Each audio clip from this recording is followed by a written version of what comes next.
Finance and Planning Committee will now come to order. We are convened as of 5:30 p.m. I would respectfully ask everyone attending this meeting to mute yourself unless you are recognized to speak. Before we begin, I would like to join our community and our nation in recognizing Veterans Day. On behalf of all of us here at the Regional Transportation District and on the RTD Board, we are thankful to you, deeply grateful for all veterans, especially those who are here with us tonight and those that serve every day in our community, for all of your courage, service, and commitment. Thank you. Please note that the committee meetings of the RTD Board of Directors will be held remotely via Zoom and will be audio and video recorded. The meeting recordings, along with the unofficial minutes of the meetings, will be posted as soon as practicable on the board's website. During today's meeting, we are providing communication access real-time translation, also known as CART. Anyone who would like to access this service should send an email to the RTD Board Office at rtd.boardoffice@rtd-denver.com, and a link will be provided. Additionally, the CART transcript can be automatically translated into Spanish for anyone who would like access to a live transcript of this meeting. A live stream of this meeting is also available via RTD's YouTube page.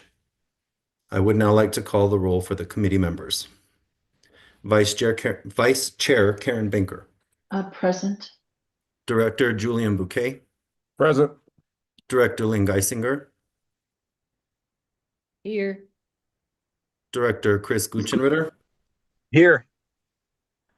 Director Matt Larson. I'm here. Director Patrick O'Keefe. Present. I am Committee Chair Michael Guzman. I am present. And sorry, let me see. I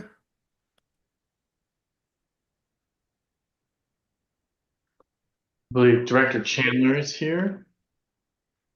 Hi, Director Chandler. I see you. Okay.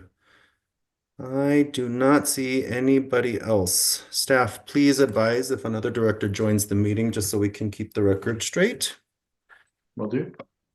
Thank you so much. All right.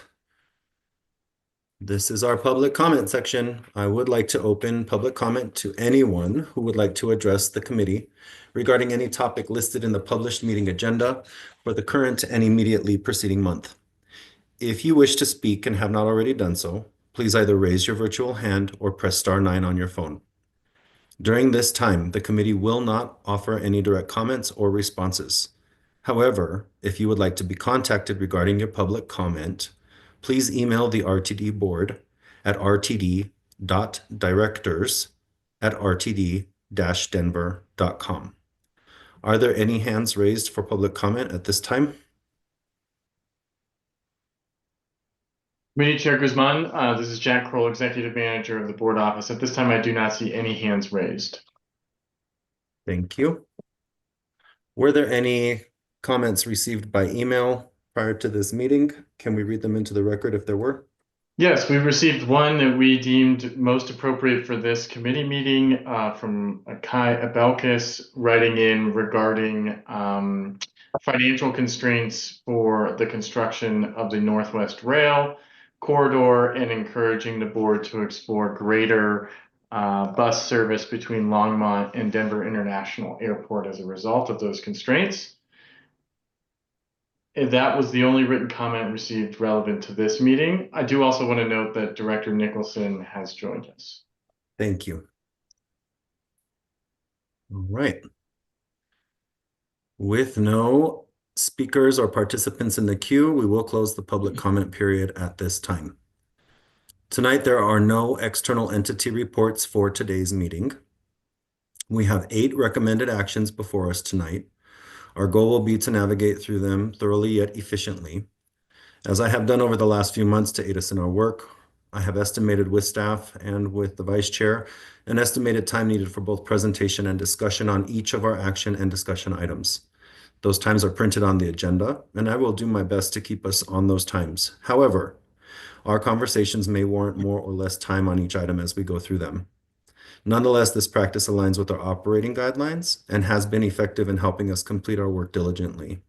If any committee member or director has feedback on this approach, please feel free to reach out to me after our meeting. The first action is for the salaried trustee appointment. This is for the board directors to approve resolution number blank for the series of 2025, reappointing Bill Soroy, Senior Manager, Transit-Oriented Communities, and appointing Brendan Morgan, Director, Treasury, with terms expiring December 31st of 2027 to the Salaried Employee Defined Benefit Pension Plan, DB Plan, and the Salaried Employee Defined Contribution Retirement Plan, the DC Plan trusts. Is there a motion? Moved. Second. All right, I have the movement as Director O'Keefe and the second as Director Lynn Geisinger. I would like to ask Kelly Mackey, Chief Financial Officer, to present this item to the committee. Thank you, Mr. Chair. This is a recommended action, as you said, for the Board of Directors to approve a resolution series of 2025 reappointing Bill Soroy, Senior Manager, Transit-Oriented Communities, as a trustee with the term expiring December 31, 2027, and appointing Brendan Morgan, Director of Treasury, as a trustee, also with a term expiring December 31, 2027, to replace Chief People Officer Pelleggi on the Salaried Employee Defined Benefit Pension Plan and the Salaried Employee Defined Contribution Retirement Plan. I would like to thank Chief People Officer Charlene Pelleggi for her service on these trusts, as she has been a valued and excellent trustee, and I look forward to the contributions that Mr. Morgan will make on the boards of trustees. I'll turn it back to you. Thank you. Directors, are there any questions or discussion about this item? Please raise your hand and I'll call on you in order. All right, I do not see any. Are there any no votes on this item?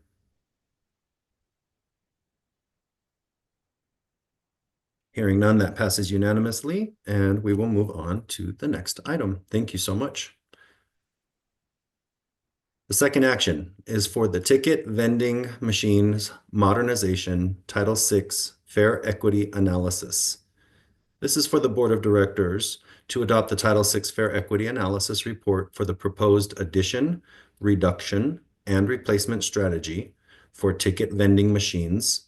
We call them hereafter TVMs, to comply with federal laws, regulations, and guidelines related to Title VI of the Civil Rights Act of 1964.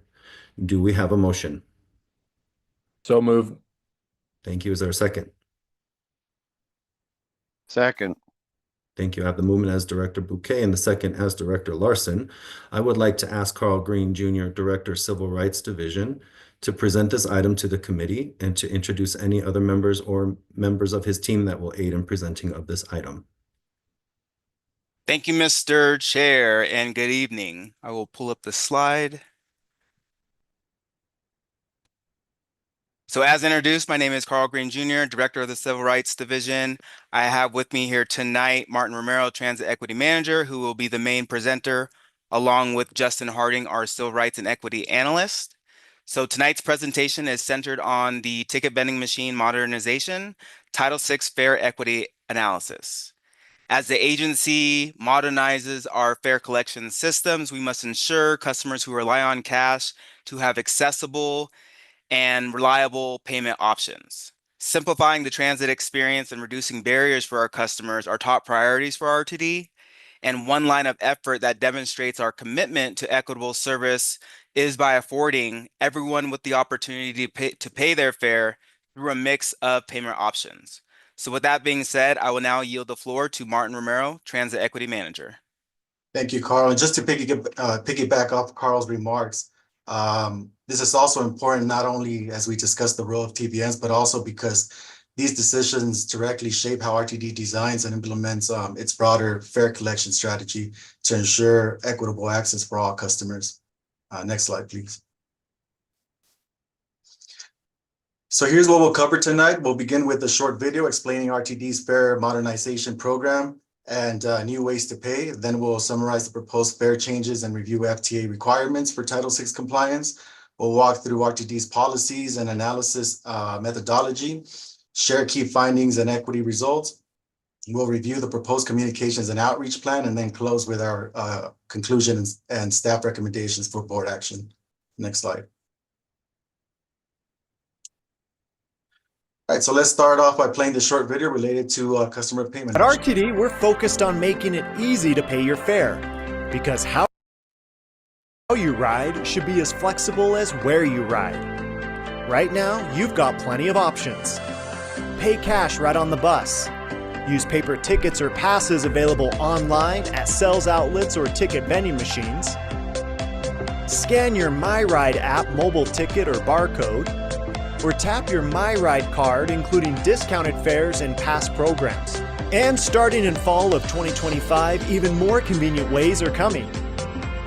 With open payments, simply tap your Visa or Master credit card, debit card, or prepaid card, or mobile wallet right at the validator. It's what we call tap and pay.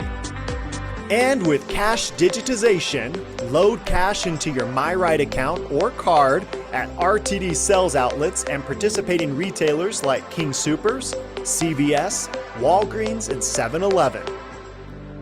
RTD is extending payment choices to make riding simpler and more accessible than ever. No matter how you ride, there's a way to pay. Well, thank you, Carl. So the rationale behind sharing this video was to highlight traditional and modern payment methods, including the long-awaited tap to pay program branded as Tap and Ride, to be launched later this month, along with various payment options, including TBMs. And as shared in the opening remarks, simplifying the transit experience and reducing barriers for customers are top priorities for RTD. Next slide, please. So the modernization plan includes: one, reducing the overall number of TBM system-wide from 185 to 109, while maintaining at least one TBM at each rail station. And this includes 61 TBMs removed across the system and 15 removed from the Flatiron Flyer corridor, for a total of 76. It also includes adding or replacing remaining units with modern compact machines that are cash capable and accept digital payments. Adding and installing 2 cash capable TBMs per platform along the East Colfax BRT corridor, which has a high concentration of equity populations. Additionally, adding 6 TBMs in the Denver Union Station bus concourse, and adding 1 TBM at Civic Center Station. So overall, this project sets out to improve reliability, reduce costs, and maintain equitable access. Next slide. Okay, so the Federal Transit Administration requires agencies to complete a transit Title VI equity analysis for all fare changes, including any changes to the number of TBMs and payment options. And the goal is to ensure that proposed changes do not create disparate impacts on BIPOC customers or disproportionate burdens on low-income customers. I'll be using the acronym DI to refer to disparate impact, and DB for disproportionate burden moving forward. Next slide. So this requirement stems from Title VI of the Civil Rights Act of 1964, which prohibits discrimination based on race, color, national origin in federally funded programs. The FTA Circular 47021B provides detailed guidance for transit agencies to implement and meet regulatory compliance requirements. And then RTD's board adopted 2025 through 2028 Title VI program outlines the policies and processes we follow to maintain compliance and effectuates the requirements of Title VI. Let's go on to the next slide and detail those Title VI program and policies. So again, RTD's Title VI program establishes standards for evaluating major service and fare changes. It requires an analysis of impacts by BIPOC and low-income status, and direct staff to propose mitigations if necessary. And these policies ensure decision-making is transparent, equitable, and data-driven across the system. Next slide. So a fare change is considered to result in a DEI if BIPOC customers are affected 5% more than the overall ridership. When that occurs, RTD must look for ways to avoid, minimize, or mitigate the impact, confirm that there is substantial legitimate justification to move forward with a change, and show that no less discriminatory alternative exists. And similarly, a DB occurs if low-income customers are affected 5% more than the overall ridership. In those cases, RTD will consider practical changes to reduce or offset the burden. Next slide. So next, we'll walk through the methodology used for the fare equity analysis and the data sources used as well. Next slide. As part of the methodology, data from RTD's 2024 onboard transit customer survey was used to understand fare payment behaviors across the system.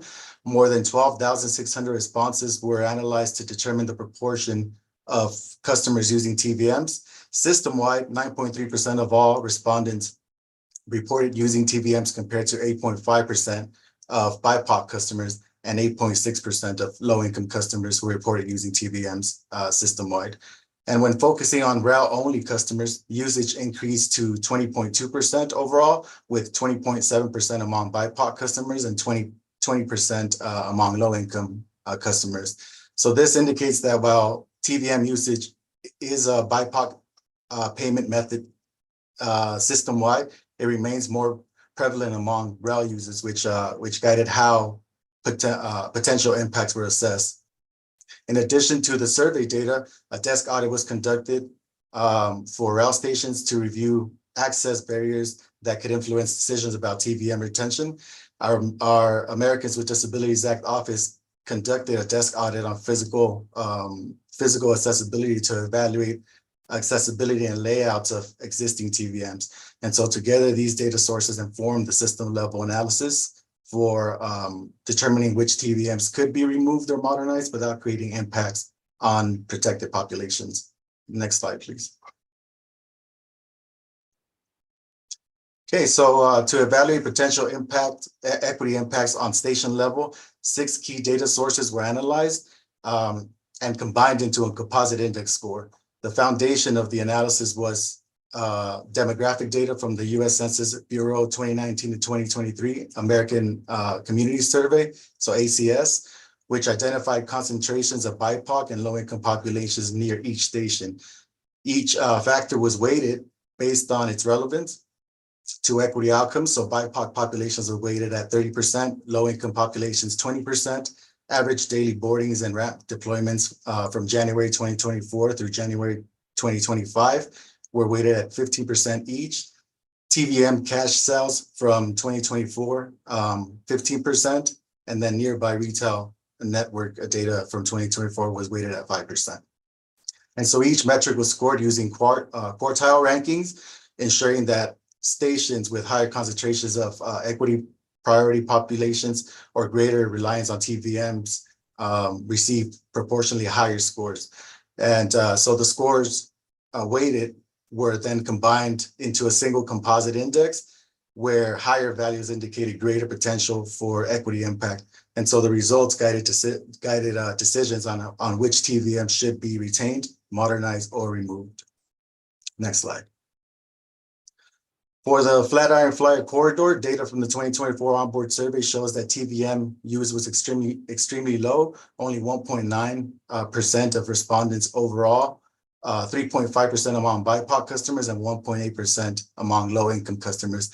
Because of the limited survey response size, staff conducted a supplemental proportional analysis using the 2019 to 2023 ACS data to compare potential impacts on BIPOC and low-income populations. And so the results show only minor differences, less than 1% between protected and non-protected groups, which staff determined to be negligible. These findings, combined with the station-level composite index scores and accessibility review, indicates minimal equity concerns associated with removing the 15 TVMs along the Flatiron Flyer corridor. And then low usage and adoption of alternative fare options such as mobile tickets, My Ride cards, and onboard cash payments suggest customers already have adequate access to fare medium along that corridor. Next slide, please. So methodology for the East Colfax and BRT. So for the East Colfax corridor, findings from the 2024 onboard survey highlights the community's continued reliance on cash fare payment. Across respondents, 26.7% reported paying cash on bus, increasing to 31.4% among BIPOC customers and 33.2% among low-income customers. And when isolating routes 15 and 15L, which make up the East Colfax corridor, the reliance on cash rises significantly. So 41.3% for all respondents, 45.1% among BIPOC customers, and 47.3% among low-income customers. And so these percentages confirm that the corridor serves one of RTD's most diverse customer base that is most likely to be transit dependent and cash reliant. So based on these findings, staff recognize the need to maintain both onboard and offboard cash payment options until greater access and adoption of modern payments systems are achieved. So installing cash capable TVMs at each BRT stop ensures equitable fare payment collection. Next slide, please. Okay, we'll now move to the key findings and results from the analysis. Next slide. So system-wide analysis confirms that TVM usage is low across the network. Only 9.3% of all respondents in the 2024 onboard survey report using TVMs as a primary method for payment. Among BIPOC customers, usage was 8.5%. Among low-income customers, it was 8.6%, so nearly identical to the overall rate. These minimal differences fall well below RTD's 5% threshold for DI and DB under our Title VI policy. And because overall use is limited, station level data was reviewed to identify where TVMs remain most critical. 13 stations scored as high priority based on ridership, cash use, and accessibility factors. These locations are recommended to retain 2 machines, so 2 TVMs to ensure equitable access for customers who rely on cash, or a physical fare medium while supporting a system-wide modernization that remains compliant and fair to all customers. Next slide, please.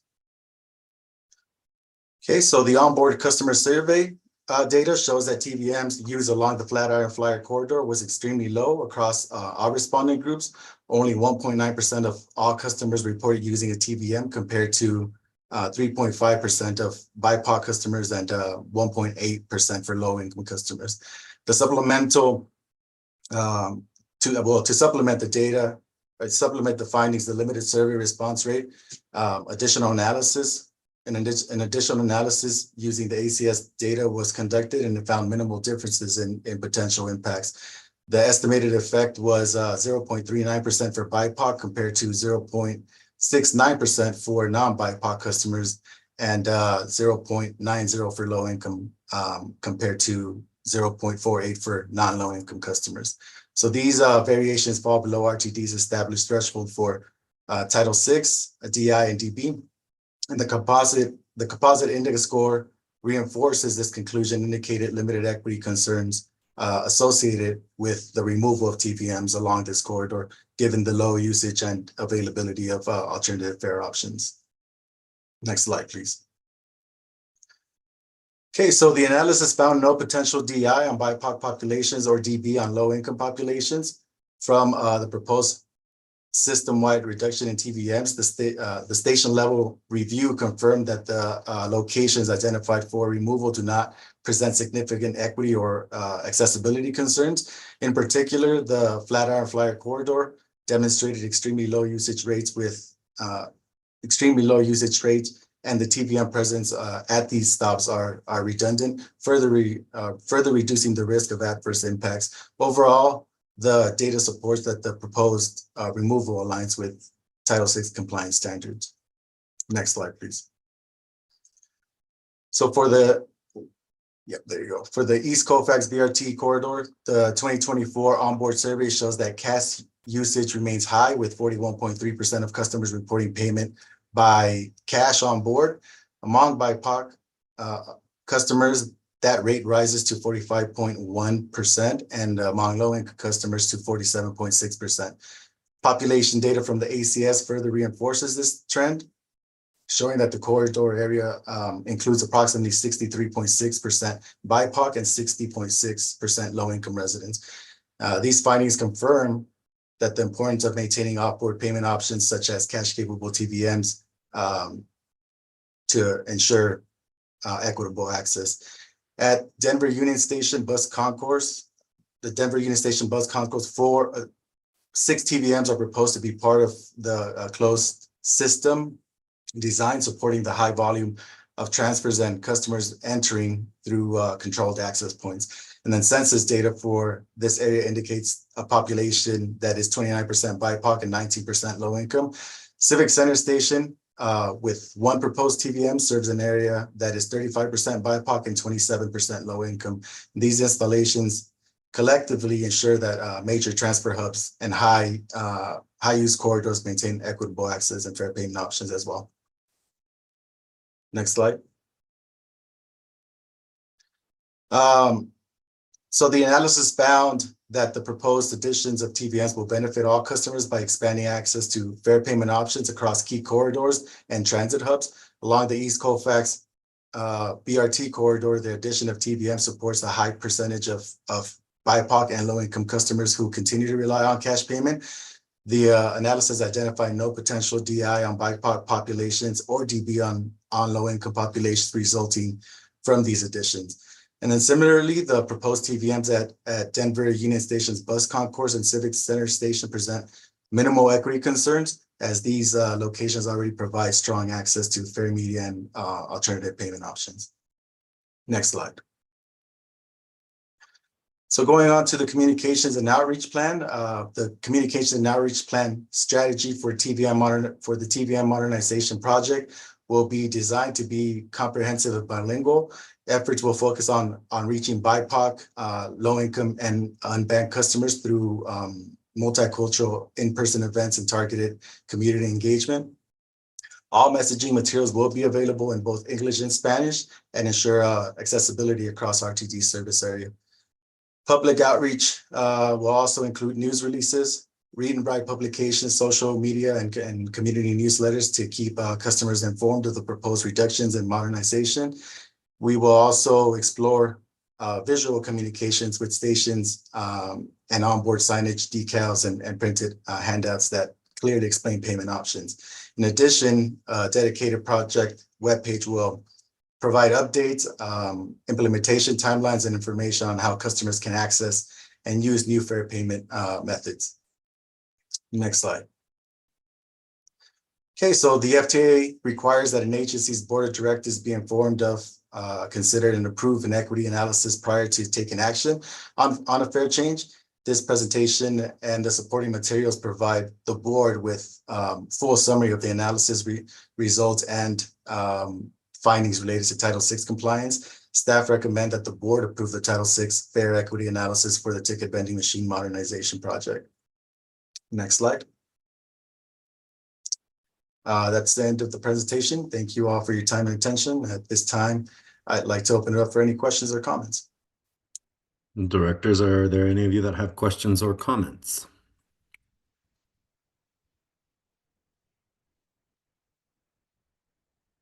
All right, well, I have one. So I'm gonna look at you, Mr. Green Jr. On packet page 29 for us, it's your report page 15. There's a very specific recommendation that caught my eye that we need to consider. And so I'd like to get a little bit more feedback on it. Under the removal of all TVMs at the Flatiron Flyer stations, I believe it's the second sentence, TVMs at downtown Boulder and US 36 Table Mesa, they netted over 93,000 and 140,000 in 2024 sales respectively. This level of sales could indicate a need to keep these machines further, with East Colfax BRT and Federal BRT slated to receive TVMs in the future. It may make sense to keep TVMs along the Flatiron Flyer, so the decision may hinge on revenue or other considerations rather than equity. As that is the staff's recommendation, I guess I'm looking to the directors who serve along the Flatiron Flyer corridor to see what they would like, or if there's any additional information besides that we should be considering for those two particular TVMs. I guess, Mr. go ahead. Mr. Chair, if I could provide some additional information. So based off of the analysis of the Flatiron Flyer and the reason why we provided the articulation of that in the board report is based off of the analysis was done and the low ticket sales along that particular corridor. Overall, there's not an equity concern, considering that there are a number of different mechanisms, so to speak, for our customers to be able to pay their fare, whether that be on board through our fare box or other options such as mobile ticketing and so forth. And thinking about our tap and ride, more or less as we think about the universe of our fare modernization, traditional and modern technologies, that would provide the opportunity for folks to be able to purchase their fares in a number of different fashions.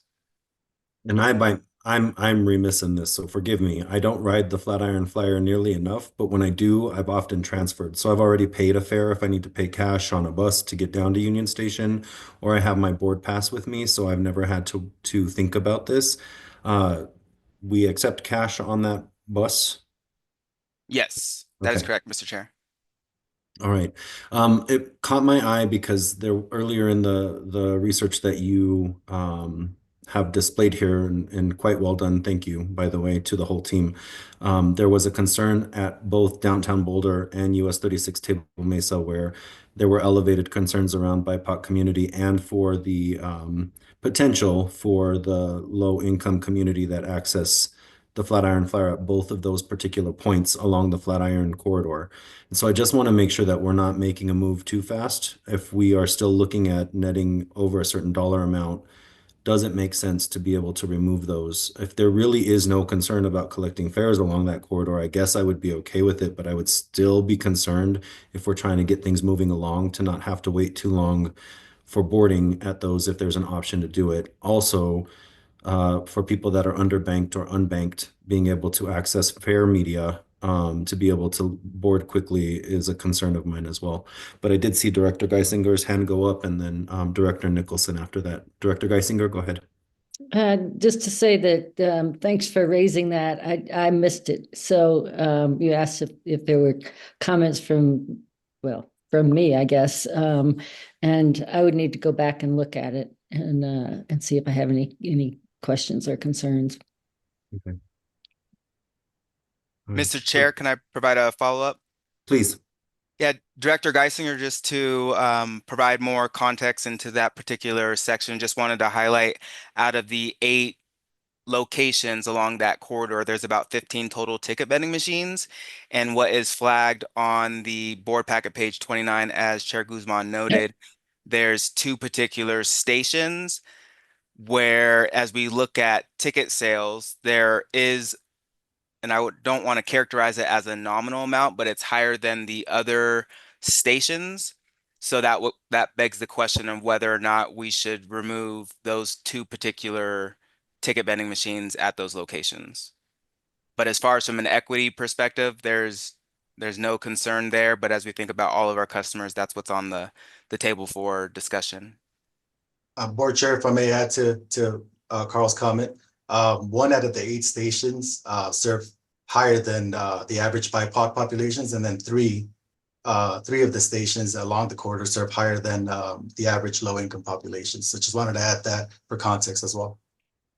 Okay. A committee chair, because I'm not the board chair. I don't have that responsibility this year. But thank you. I appreciate it. Director Nicholson, your hand is up. Yes, and I apologize for not having my camera on. It wasn't working when I tried to enable it just now. I'm going to restart my computer in a moment.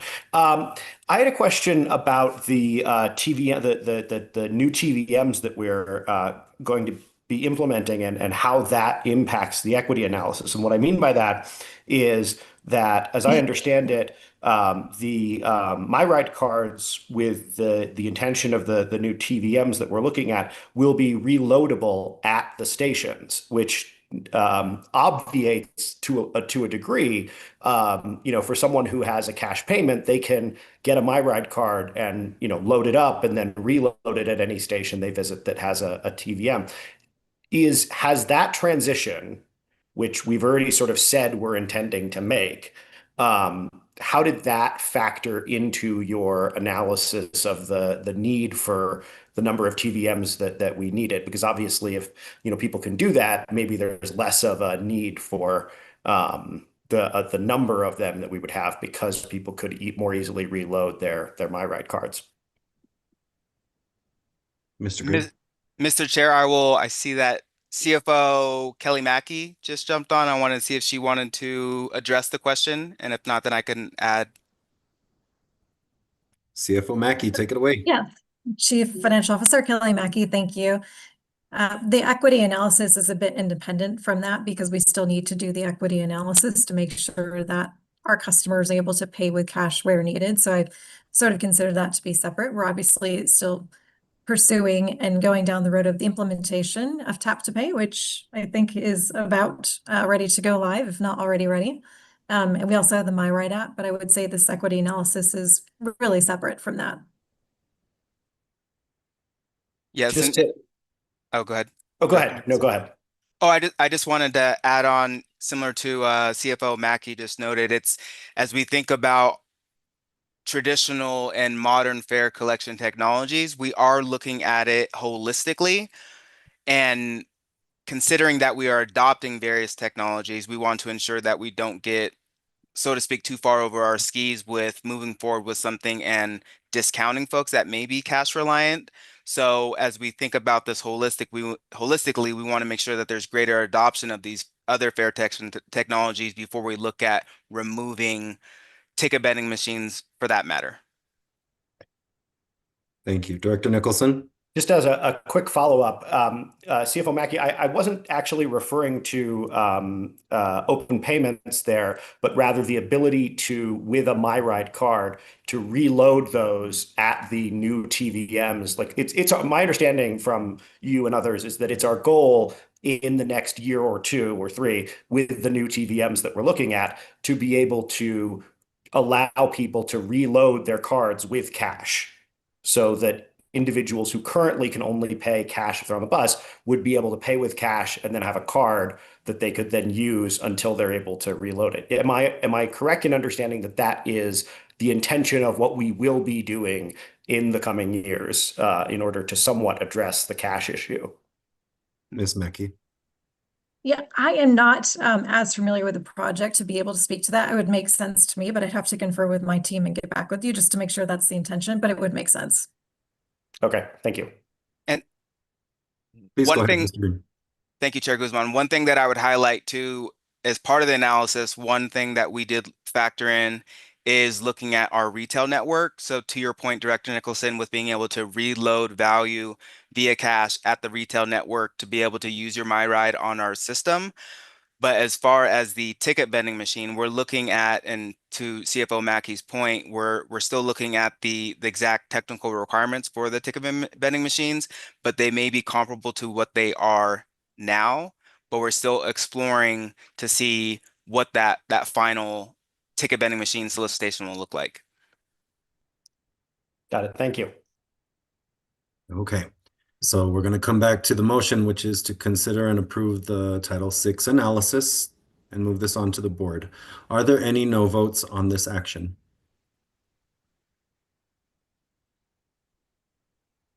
All right, seeing none, that passes 7-0 no, 0 absent. Sorry, while I make a note, forgive me.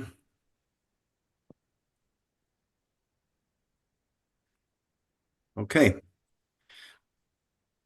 Our third action is for a 2026 through 2027 budget commitments resolution. This was for the Board of Directors to adopt resolution blank series of 2025, which commits the board and staff to certain exploratory and planning efforts for fiscal years 2026 and 2027. Do we have a motion? So moved. Is there a second? Second. Thank you. I have the movement as Geisinger and the second as O'Keefe. Along with myself, Committee Vice Chair Banker and Chair Bouquet, we are going to present this item to the committee. It's pretty simple, right? We work together with the agency these are some suggestions we believe will help in the next couple of years to create a better budgeting process with some specific direction for staff to help us get this started earlier and some recommendations and commitments from the board side that we will participate fairly and in good faith to get this work done ahead of time so we have more time to understand what's coming up. I would like to give the floor over to Vice Chair Banker or Chair Bouquet if they would like to speak on this further before I take up any more time. So Vice Chair Banker, do you want to go? Hey, thank you, Chair Guzman. First, a clarification. So CFO Mackey, the first whereas on the second page of the resolution, I just wanted to make sure we all understood. It says whereas, have you found it? Hopefully. It says whereas the board adopted 2025 budget anticipated net use of funds of 472 million. And the 2026 proposed budget calls for net use funds of 228 million. I just wanted to make sure that folks understood that term net use of funds in this particular case means a deficit. Correct? Yes, this does refer to a deficit, and we will go into more detail on the proposed budget, but there is a page in the proposed budget presentation that goes over what's included in those numbers you just referenced, but correct. Right. I just wanted to make sure that it was clear with our committee members. The term net use of funds was somewhat new to me. It's more of an accounting term than a budget term. So how this happened was as Chair Guzman and I and others have gone through the budget that was presented to us at our last fiscal committee meeting, there were a number of issues that came up that we have concerns with. Primarily, we wanted,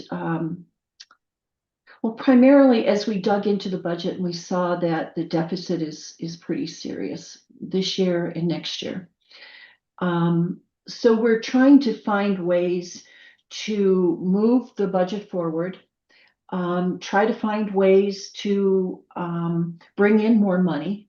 And one of the things that we talked about and is in this particular resolution is that we would like to have a study session early next year to bring in the entire board and start the discussion about taking a look at our fares, all of our fares. I thought the study session that we had on fares was excellent because it wasn't just looking at the fares that you pay as you enter a bus or rail, but looking at eco passes, student passes, parking costs, a number of other issues. So I think it might be time to at least talk to the board, test to see how what their thinking is, and perhaps bring forth some ideas on how we can start to raise revenue.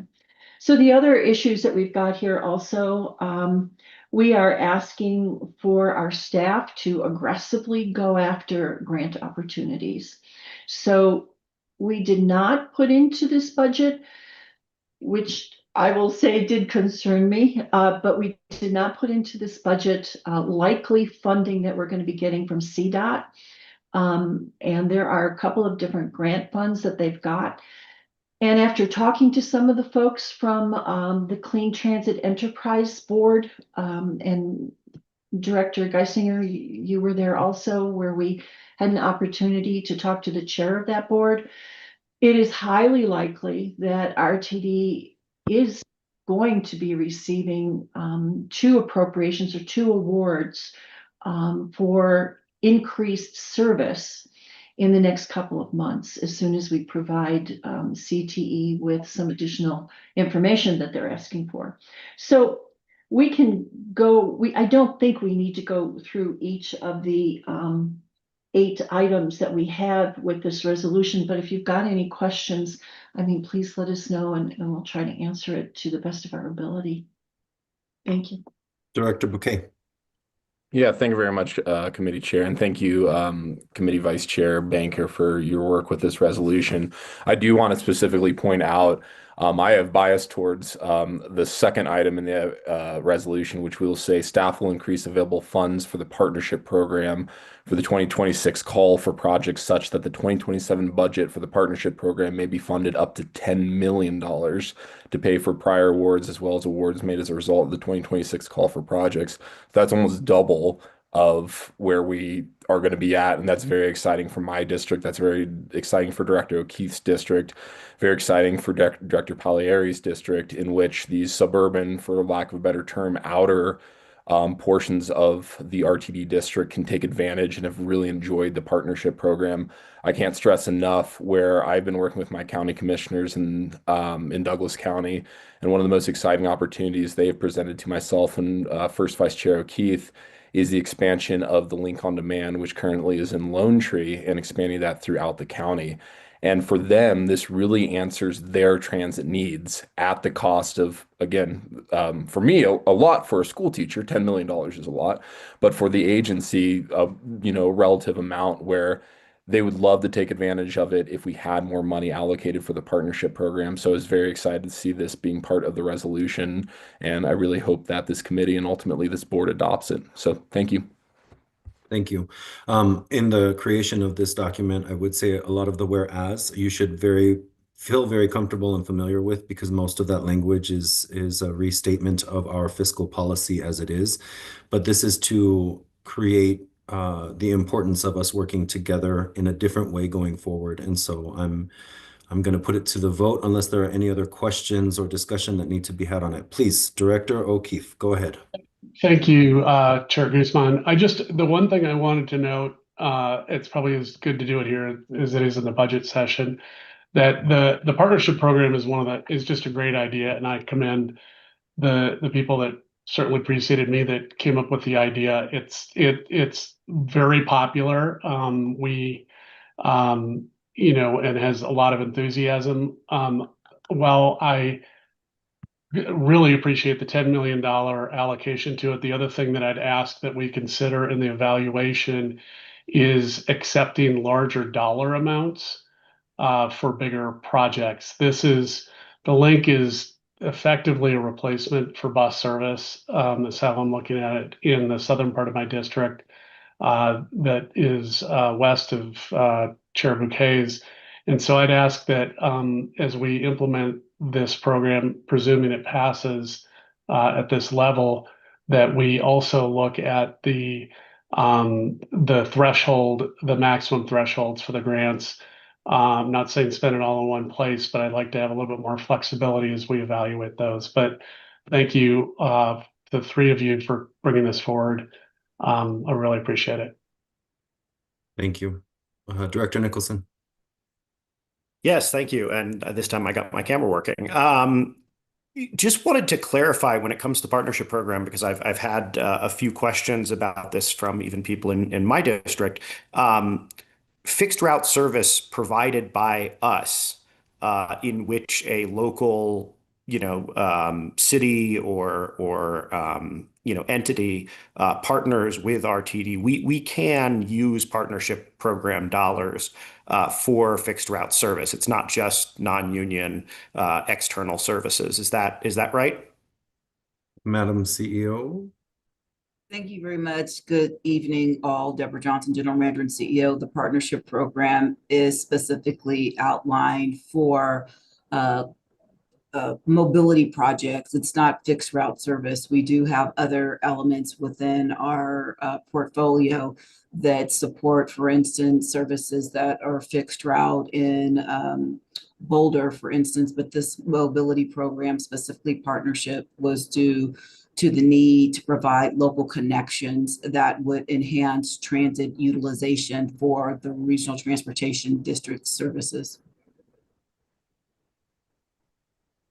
Go ahead, Director Nicholson. So then, just to understand, it's for transportation services, but they cannot be provided by by RTD. Essentially, they're for third-party services to fund third-party services that augment service that we're running. Am I understanding that correctly? If I may, Mr. Chair, So the intent of the program is not, when I say mobility services, I want to ensure that also if we're talking about leveraging some other aspect to bring people full circle to utilize RTD. But to the point that you raised, this program was designed to supplement. It's not in lieu of. We're using this more or less as a starting ground to ensure that there is a need for larger services, i.e. for fixed route, but these monies are not used to supplement any fixed route services. That doesn't mean that the program scope cannot be changed, but pursuant to the program's conception relative to staff putting this forward back in 2021, after there had been discussions with the then accountability committee, this is what came to fruition and what the board approved. Mhm. Thank you. Okay, thank you. Director Gutschenrieder. Thank you. For the partnership program, can you remind me, do we track in any way the ridership numbers associated with those different programs? Madam CEO. Yes, thank you very kindly. There are various aspects of the partnership program because applications are submitted.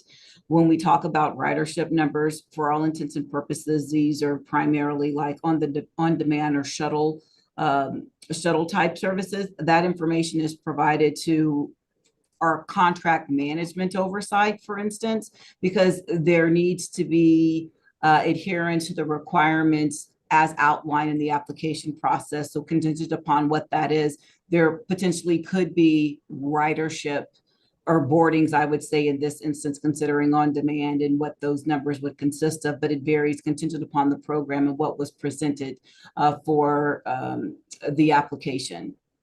So there's, simply put, sir, there are various requirements to which the applicants must adhere, but it may not solely be based on transit utilization by virtue of what the boardings are, because the nature of the service may not be geared toward that to ascertain levels of performance pursuant to the program outline.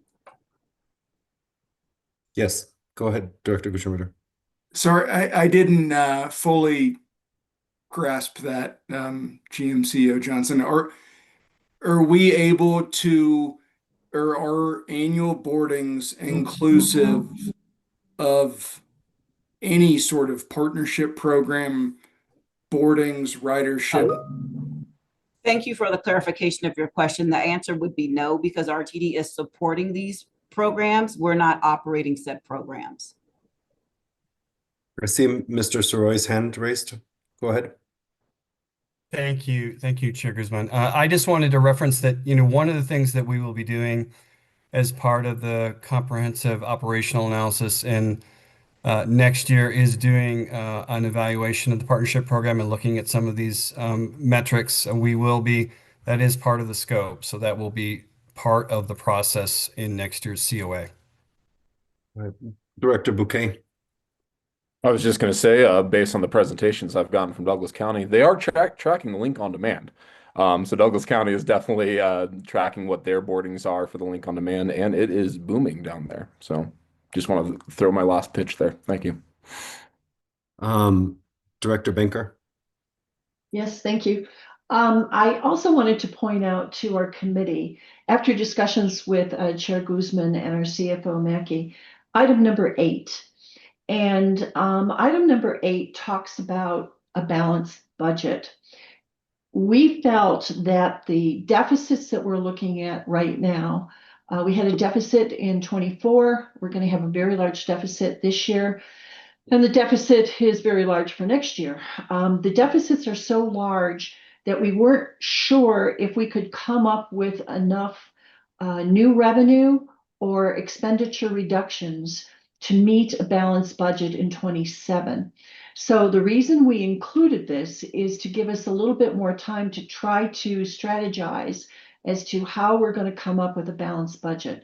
But all I can tell you is this is extremely serious, it's structural. It's going to take a lot of very hard decisions from the board. And hopefully our staff is going to help us come forward with a balanced budget. I was pretty surprised that we've got such large deficits and we hadn't previously talked about them. So I just wanted to make sure you all know that for this coming fiscal year, and possibly for 27, it looks like we're going to be having large deficits. But we welcome any suggestions when it comes to how we can bring more revenue into the agency and how can we reduce our costs. So I just wanted to make sure you were all aware of this, because this is a very important point. Because if we vote and we take this budget that's before us and we vote yes on it, I want you all to know that the deficit projections right now is $228 million, which is, I don't know, what, 15% or so of our entire expenditures. So thank you. Okay. To that end, I would also just add that having that conversation and trying to get to a balanced budget is something that we have all agreed on. That's why we brought this forward. And the primary function, I would say, of this resolution, the other items are just as important and help us focus our work going forward. But though that number 8 is probably the most impactful one that's in here, there's some other things that can help out along the way. And so that's what we're trying to do. Director Geisinger and then Director Chandler. Go ahead, Director Geisinger. Thank you. And thank you for bringing this forward. I think it has a lot of good change and ideas in it. I wanted to point out in items 4 and 5, and like someone else said, I guess I could bring this up in the budget discussion, but here, staff will develop a strategy to maximize potential awards from the CTE. And then in the next one, we talk about the CTIO.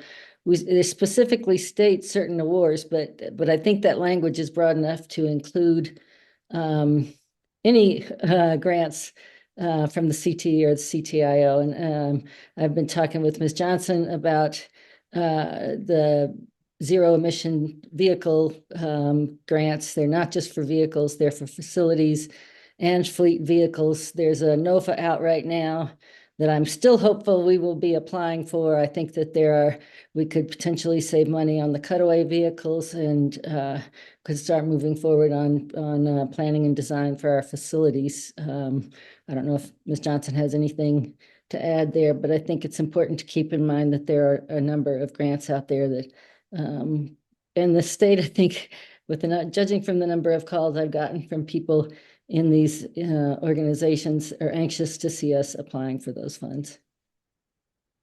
Madam CEO, any response to that? Anything to add right now? Director Geisinger is spot on. Staff is looking at that, and I received some questions from her, and I'm going to provide a full-fledged follow-up to all of you regarding where we are and what we're doing, because we do have a grant evaluation process within the organization, and quite naturally recognizing what was stated by Vice Chair Banker in reference to budget shortfalls as we move forward. We do not plan to leave monies on the table. So thank you very much. Great. Anything further, Director Geisinger? No, thank you. All right, Director Chandler. I just wanted to bring to your attention that in January, I believe, OSS is going to do a evaluation update on the partnership programs. So if you have any suggestions about the partnership programs, be talking to Chairman Harwick and myself about what we can do to maybe, if you've got questions in advance that we can propose, but there will be an update on that through OSS. So just keep that in mind, the additional questions that you might have regarding that program. Thank you. Thank you. All right. I do not see any other hands raised, so I will call for a vote. Are there any no votes on this matter? All right, that passes unanimously, 7 yes, 0 no, 0 absent.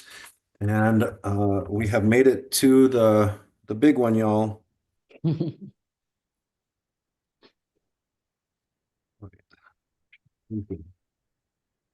All right, everybody take a deep breath.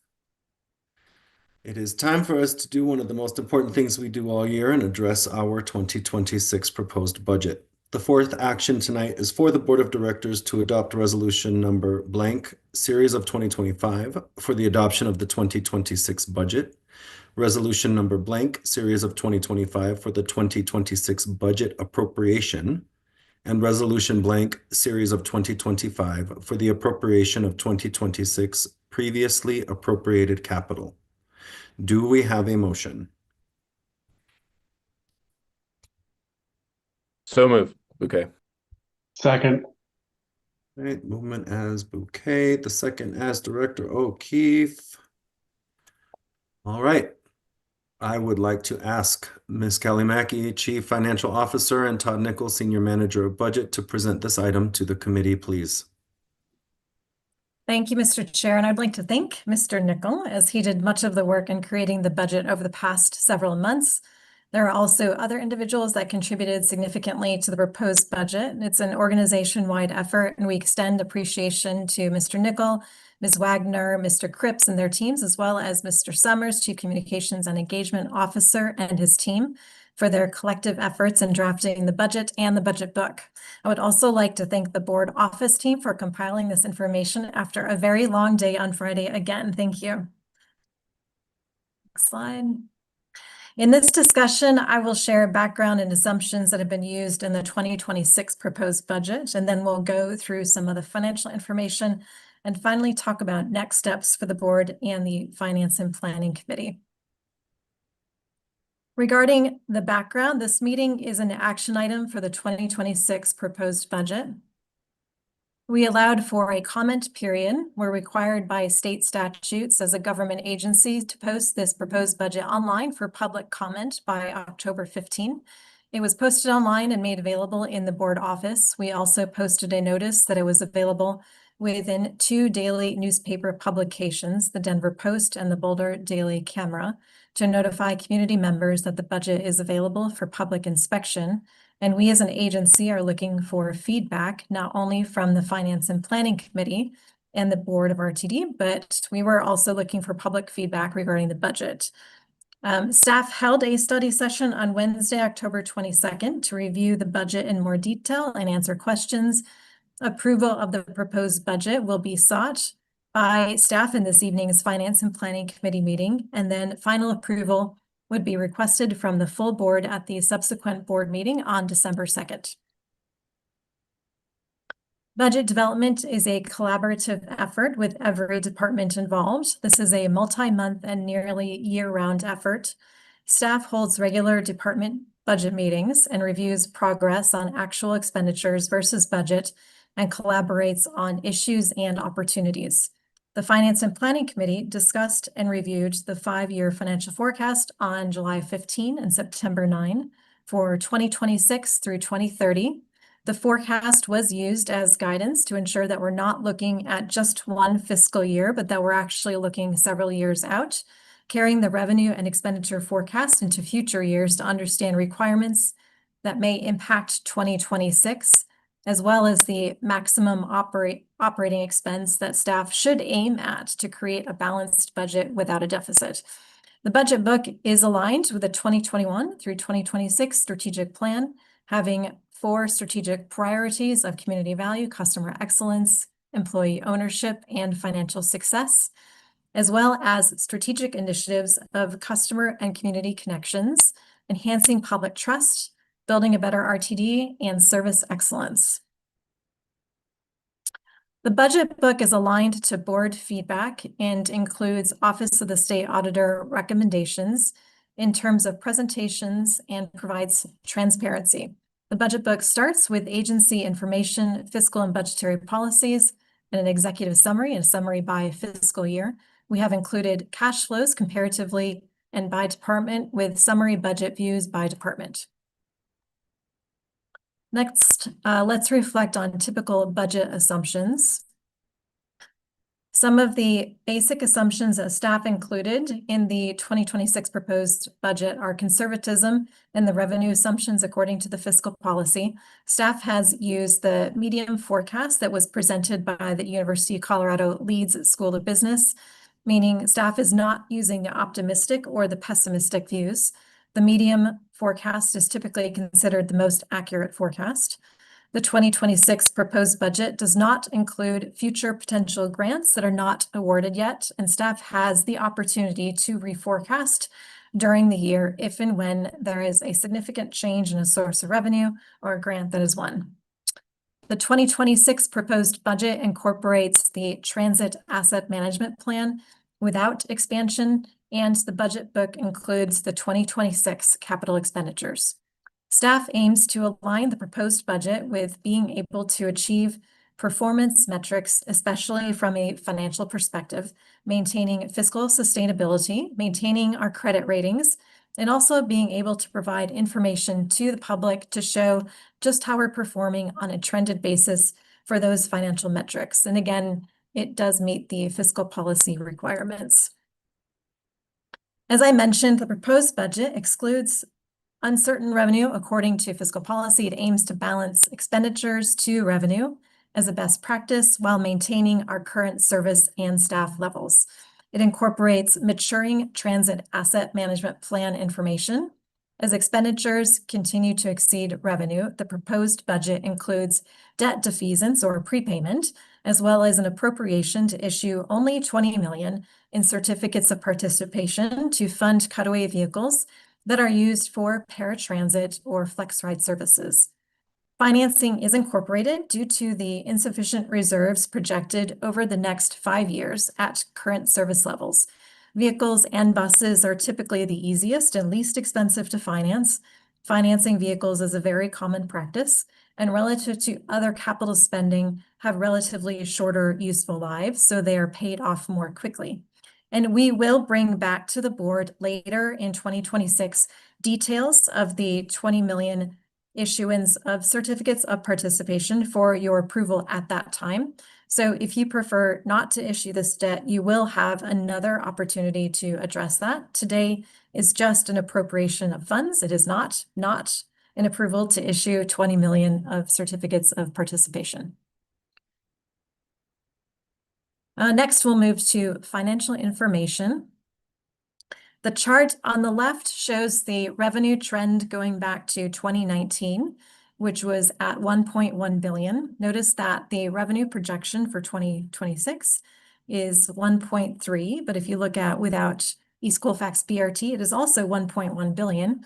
That equates to just 1% compound annual growth rate since 2019. In 2020 through 2022, RTD benefited from COVID relief grants, and the 2025 numbers included East Colfax BRT revenue, a portion of which carries forward into 2026. Looking at the revenue without the impact of East Colfax BRT pass-through, revenue is actually projected to grow 6% in 2026 compared to the 2025 budget. The pie chart on the right shows that 69% of the 2026 proposed budget revenue is projected to come from sales and use tax, with 170 million in grants and contributions, including carry forwards, that's 309 million, 62 million in fares, 23 million in investment income, and 9 million in other income. So this is a really good view for use of funds. It ties closely with page 18. So if you want to see a bit more detail, you can flip ahead to page 18. It's important to understand the bottom line of the budget in terms of budgetary basis, what is left over after expenses. In an effort to reflect this apples to apples with the 5-year financial forecast completed last year and this year, this presents revenue less expenditures, and you can see that the 5-year financial forecast included 72 million in net use, which included a target maximum of only 840 million of operating expenses to achieve this. And after staff worked through the budget over the past several months cross-functionally in order to keep service levels where they are currently, as well as staffing levels, the net use in the proposed budget is negative 248 million after carry forwards. The difference between this and the resolution is we made a last minute change on Friday to put the 20 million for the cutaway vehicles back into the budget. So that's the difference. So the budget includes 248 million in net use of funds. You can see that RTD was able to generate net source of 102 million in 2023. 2024 declined to a net use of 286 million. The 2025 budget incorporated 472 million net use with carry forwards as compared to last year's 5-year financial forecast of 84 million net use. On the right, side of the slide, you can see that a net source, as in 2023, typically results in increased reserves and reduced future debt needs. Alternatively, it is important to understand that when spend exceeds revenue, or you have a deficit, the net use of funds results in reduced reserves typically and increased future debt needs, has been the case the past couple of years. This is a view that you have seen previously. It shows the proposed budget appropriations, but you can also see here the impact of the defeasance in supporting this. So the defeasance allows us to stay within the fiscal policy and have higher operating expense to maintain service levels and staff at 1.1 billion of operating expense. Debt and interest payments are appropriated here for the year, and debt interest payments are 119 million. Debt principal payments 72. New capital expenditures are 224 million, and previously approved capital carry forward is now shown here at $380 million. The Fast Tracks internal savings account is not changed, and this shows 192 million in appropriation. Capital replacement fund is 166 million. Operating reserve is 227 million. Unrestricted fund is projected and appropriated here at $227 million.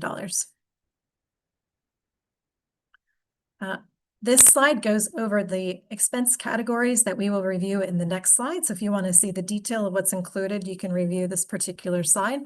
But in terms of expenses, the proposed budget includes salary and benefits of 403 million, materials and supplies of 70, services of 328, purchase transportation of 261. And we have noted on the right that 664 million is salary, benefits, and purchase transportation, and that typically 3/4 of an operating budget in transit is geared toward labor. Also calling out here that 139 million of the services figure is related to the East Colfax BRT carry forward. This particular slide you also have seen previously. This is an description of the 2026 capital expenditures, at least $2 million. These show that the Southwest Corridor curves is at 57 million, Central Corridor ballasted 49 million, traction power substation 22. We have cutaway vehicles in here as $20 million, fare boxes 13, etc. And there's a couple footnotes that would be worth probably reading through, such as ERP replacement software I put in here. That's software related, so it's not on this capital expenditures list. Here's an overview of the budget reductions that we have incorporated. We wanted to make sure that you are aware of. So in 2026, we've included 17 million in service contract reductions, where these were mostly over budgeted in 2025, and so we're taking those savings. It also includes the amount related to the concession agreement, which is a reduction in the agreement from the prior year that was pre-contractual. Salaried employee pension plan contributions are going from 15 million to 6.5, so that's a 9 million savings. There's vacancy savings for 81 positions factored into the budget for $7 million. Overtime modifications were included for 5 million in savings. We have 4 million in savings from the 2025 non-represented merit increase as a lump sum. We've incorporated savings from PTO sellback, as well as partnership program, which was over budgeted. Previously is at $5 million for 2 million savings, and that's over the run rate spend, which is currently $2 million. And of course, we've just passed that resolution for 10 million. Okay, so this particular slide shows the proposed budget cash flows. So in the left column, you can see what the 2025 budget was. The second column, or the third column here shows the 2026 budget figures, and then we're showing the change in terms of better or worse, right? So a negative number means it's worse, a positive number means it's better. So this is with carry forwards. Revenue is going down 5% with all of the carry forwards. Salaries and benefits going up 5%, materials and supplies going down 1%, outside services. I'm sorry, this is favorable, forgive me. Salaries and benefits are going down by 5% because it's favorable. So we have 5% savings. That's going down to $403 million. Materials and supplies are going up to $70 million, which is unfavorable to the 2025 budget. Outside services are going down to 328, which is 14% favorable to the prior year. And then utilities, lease or rentals, other expense, insurance, and you can see purchase transportation there as well. Debt service is going down from 229 million to 191 million, which is a 17% reduction. And that relates also to the defeasance of debt.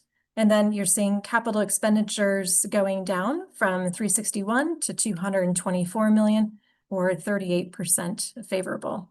So the bottom line, the net use of funds for the 2025 budget was $472 million. And we're showing a 47% improvement in that, though it is still quite negative, quite a deficit at 248. So yes, this is a very large issue. So my goal is for us to approve the budget this evening because we have big work to do, right? To right the ship and get things the right direction. So as soon as we move on from the budget, then we can truly begin our work to try to increase revenue and get expense where it needs to be for balanced financials going forward. I'll make a couple other call outs on the right. So net revenue coverage in the discussion item for the proposed budget, we had 1.2. It's at 1.1 in this version because it's primarily due to 2.7 million restoration of retirement benefits and 1.2 million in tariffs that were added in. I had a few of the board directors ask if we can reduce capital expenditures in order to create more room for operating expense. So I added just a couple slides to try to explain that here. So capital and operating budgets serve different purposes. CapEx, capital expenditures, are one-time investments in long-lived assets. And operating expenditures are recurring costs to run the organization. So these budgets are really governed by very different funding sources, accounting treatments, and sustainability horizons. So lower capital expenditures do not increase spendable income directly. Debt service and prior capital obligations remain fixed, even if new projects are deferred. Net revenue coverage ratios measure the ability to meet debt service and not total spending. So unbalanced budgets really do leave no capacity to reallocate spending toward recurring operations.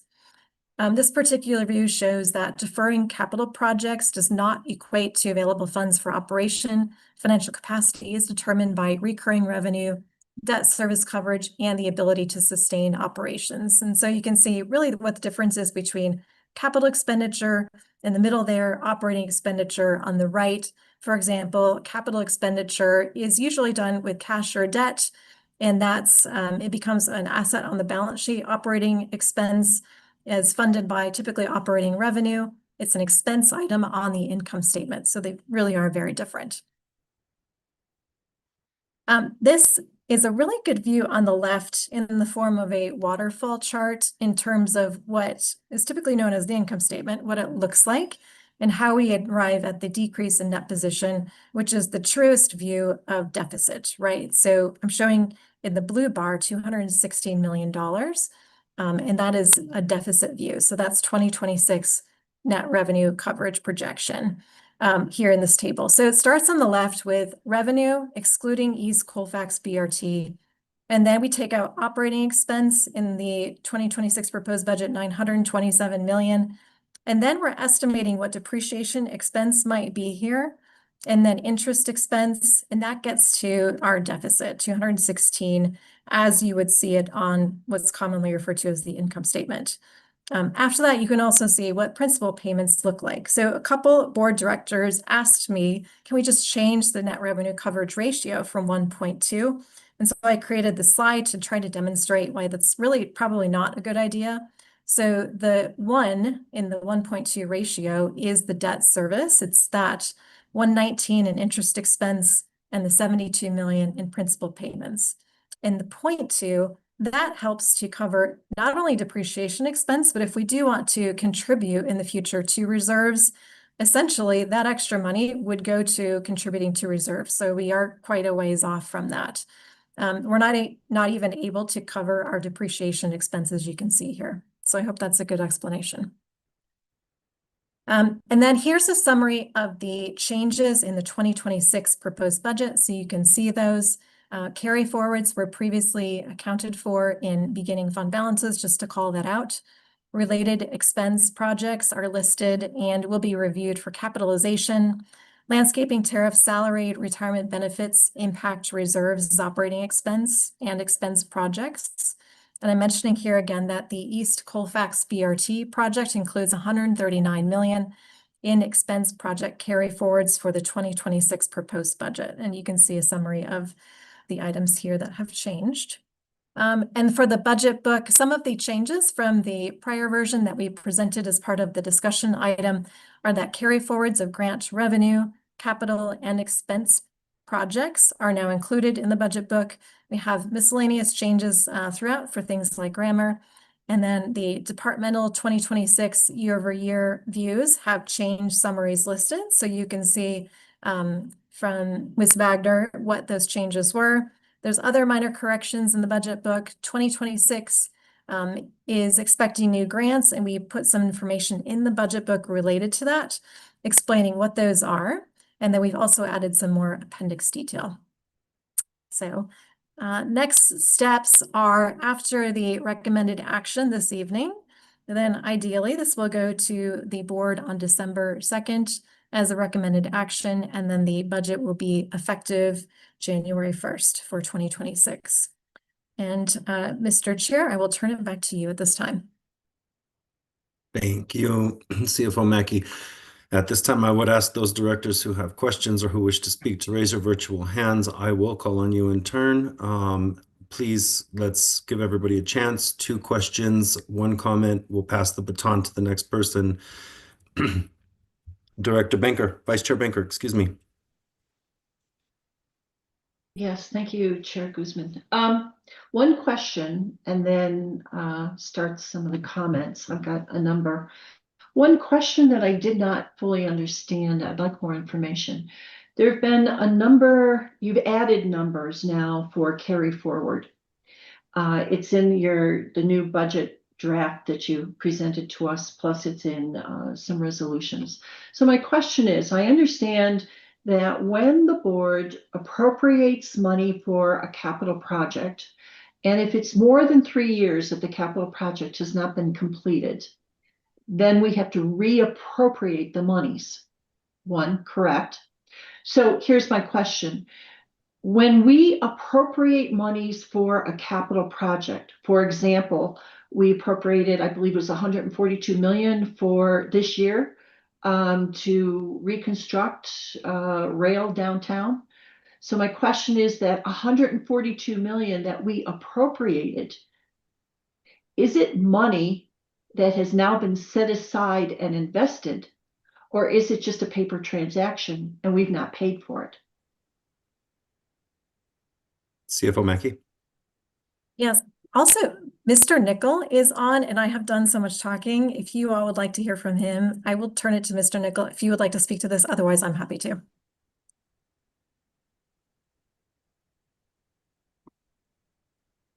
Hi, Todd Nichols, Senior Manager of Budget. Could you repeat the question just so I understand exactly what you were asking for? I'm trying to be clear, and I understand it might get muddy. When the board appropriates money for a project, it's multi-year, 142 million would be an example, a good example for downtown reconstruction of the rail. When we appropriated the 142 million, did we actually move 142 million into another pot of money? Or did you just make a paper adjustment and we still have to come up with the funds to pay those bills when they are due? So there would be, so a capital project would exist encumbering and to set aside those funds. So if it's appropriated within the budget and we have the revenue and the reserves for that project, then that project is funded. Okay, so then to clarify, you would take the 142 million that the board appropriated and you would then move it over to your investments, and we add to the 2.5 billion of our investments, and you save those dollars until the bills come due. Is that correct? It would be, well, it would be cash or in in an investment. So one of those two, yes. Okay, thank CFO you. Mackey. Very helpful. Yes, thank you. Kelly Mackey, Chief Financial Officer. And so when funds are appropriated, what happens is it takes unappropriated cash that's not appropriated and puts it into an appropriated bucket. So it's still cash or cash equivalent, like an investment, if that makes sense. It's not putting it into cash or taking it out of cash per se. It's taking it from cash and cash equivalents that are not appropriated to those that are appropriated, whether or not they're invested in a security. Okay, I suspect this is going to be a further conversation, but not now. Okay, so here's my comment. I just want to point out to the rest of our committee that in the budget that were presented, there is no new service, bus service, rail service in 2026. And I'm hoping you all realize that there's nothing there.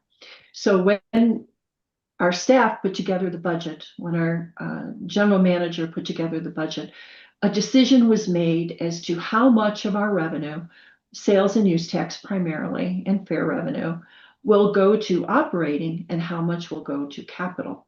So I just wanted to point out that there's no money for increased service, but the amount that we are putting into our capital has skyrocketed.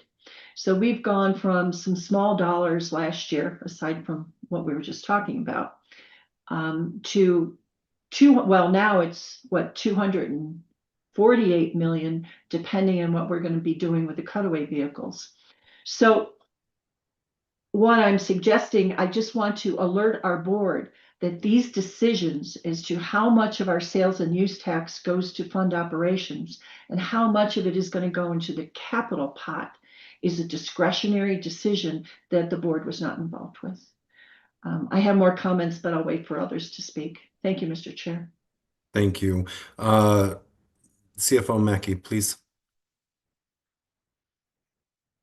Yes, I will just add, the service expansion, I know there's obviously access on demand, which is approved by the board, and there's increased spend related to that.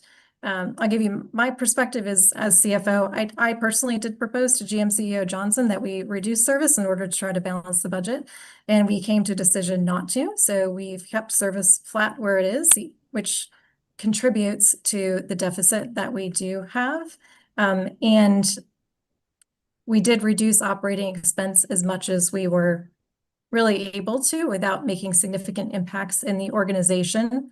And much of the capital spend is related to state of good repair and safety for our customers. And so that's why much of those decisions were made. And I did include, as you saw in the presentation, 2 slides where reducing capital expenditures does not really allow for increased operating expense. If you want to dive into that, you're welcome to. I wish it were as easy as that, and I wish we could reduce capital expenditures to increase operating, but it's really just not feasible. Thank you. I'm going to quickly remind everybody who has participated in these meetings for the last 2 months that we were presented with a draft of this budget with an expectation that we would not increase service, but we would not reduce our service, with an eye to not have to terminate employees to keep our employment workforce healthy, and that we were going to look at other methods of being able to reduce the spending in the district so that we could try to work towards a more balanced approach to this budget. There's a wrinkle in here, and I'm going to call it out. If you were on this board in 2023, November of 2023, we got notice we needed to buy replacement vehicles for the AAR fleet. That was discussed publicly. It was moved through the board, through the proper channels, and here we are now, all this time later, discussing how we're going to make that appropriation, whether that should be a certificate of participation, a loan, or find the grant funding, and then we don't have to do that. That's all to be determined. At this point, we're looking at being honest about what we have said we would do for now 3 years. And this is coming up in a 5th year. And so I was there for those conversations. A few of us were, and we need to get that work done. So I just want to, while there is plenty to look at in this budget, and I do understand the concerns of directors, that's why we're here to talk about them. But don't forget that there was work done way before most of you are on this board that were required of us to make decisions and move things forward. And now we're at a point where we just have to make a determination on how we proceed.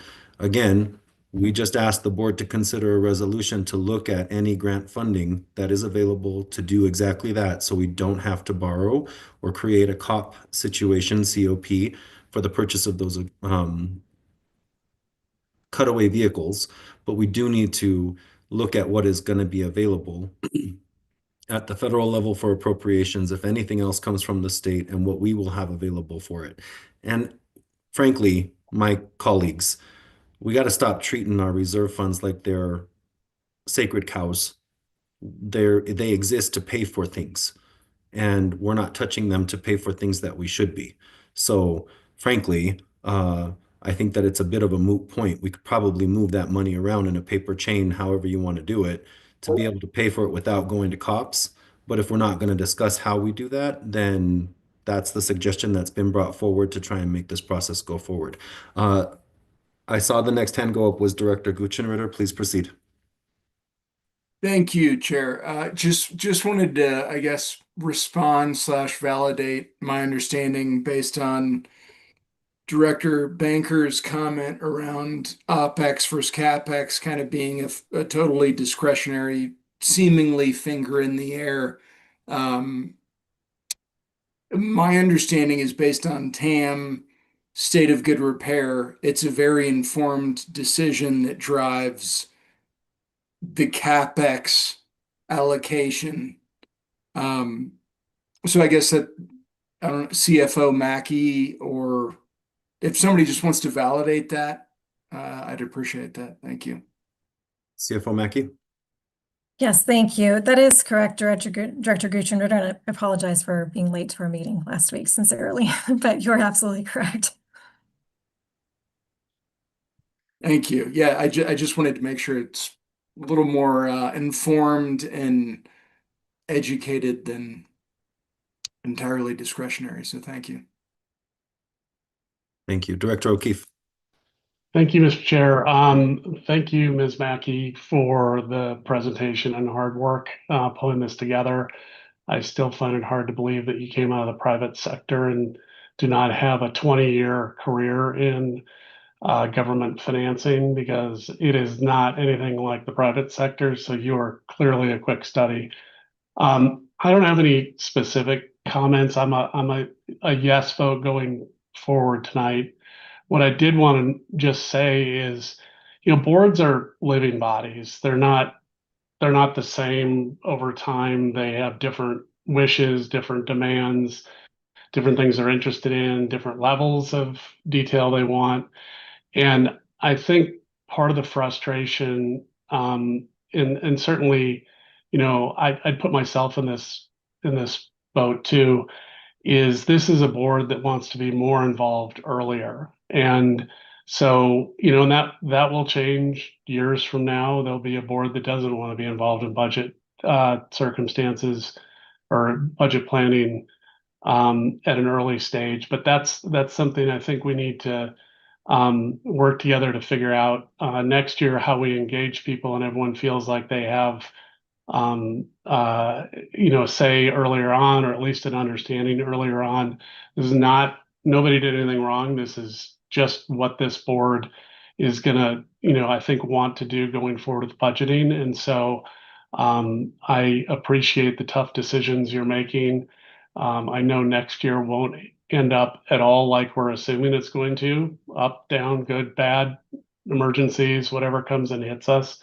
But that's something I'd like to put a plug in for earlier, is a little bit more engagement earlier on, and not micromanaging management.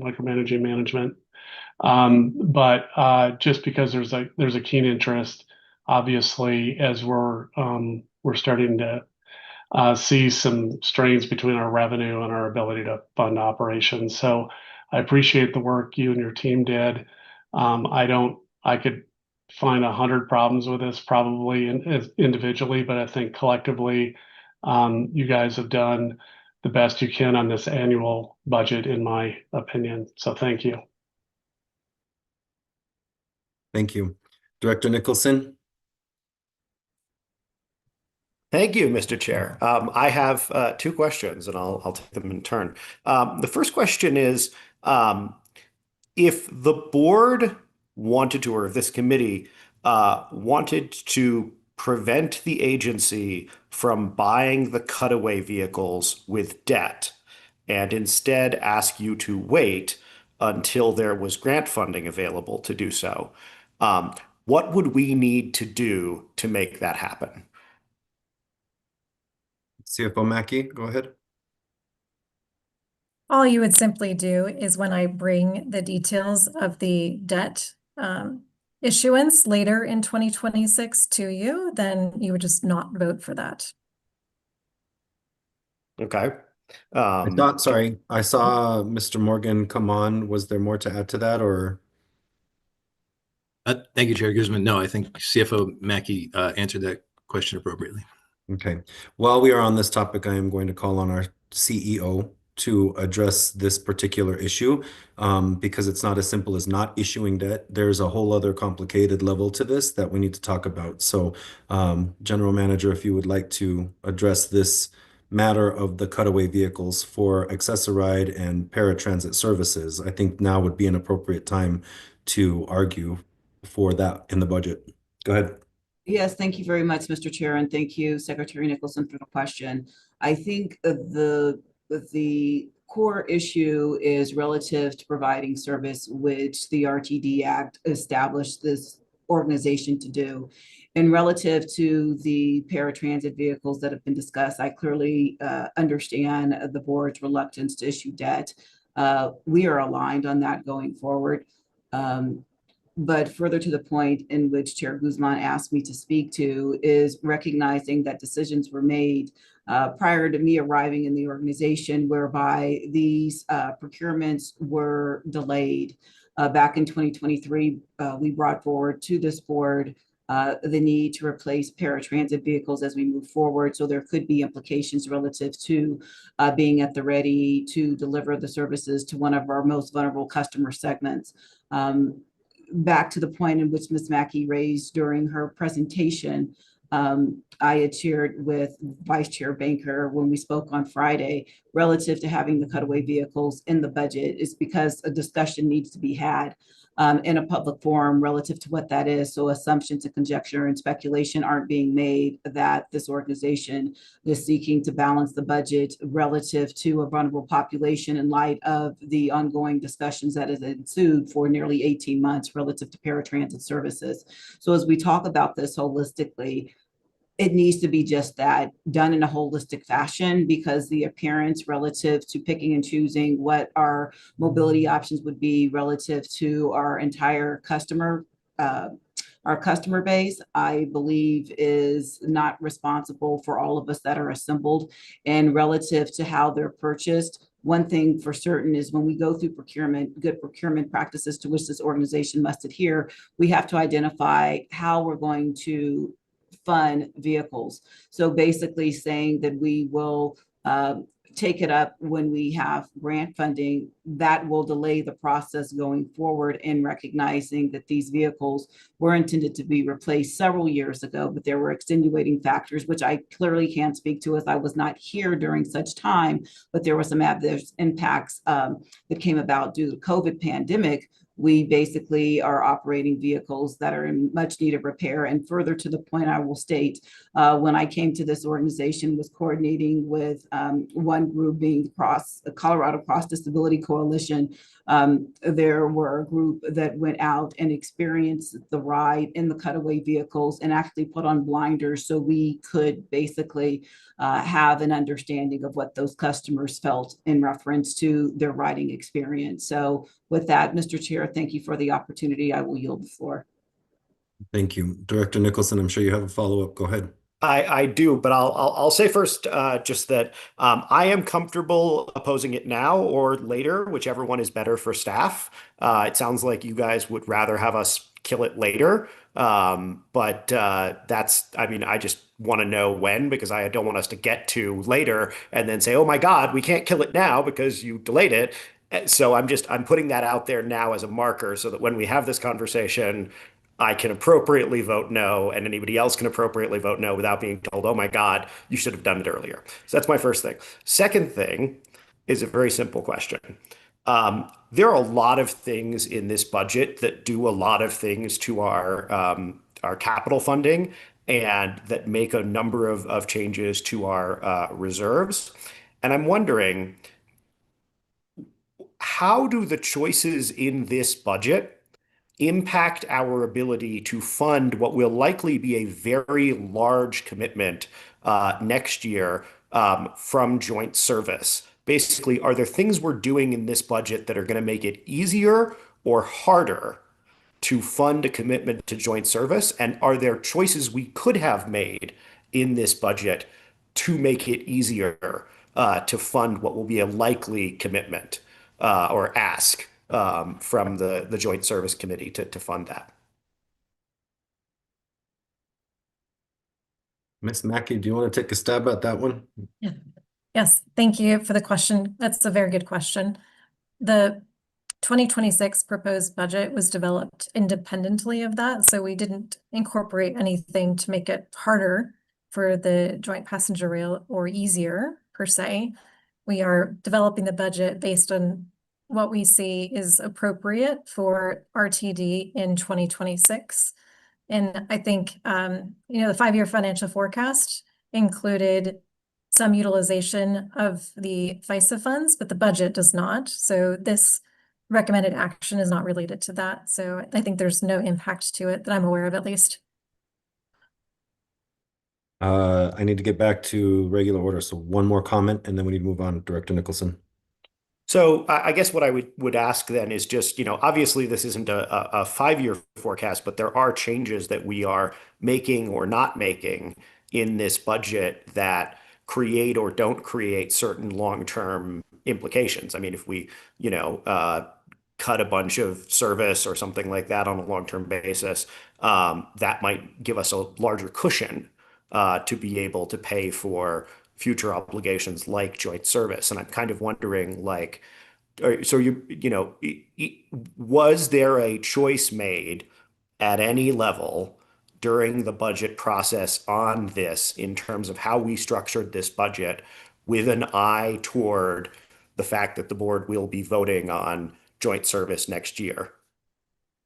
I don't know if I accept the premise of your question, Director Nicholson, because that's reading the future. There may be a request that comes to this body, but as of yet, nothing has been brought. And the 3 things this board has asked for, a service plan, an operations and maintenance plan, and a financial plan that need to come forward from our partner agencies, has yet to come before this board. So I think that is highly misplaced in the conversation here.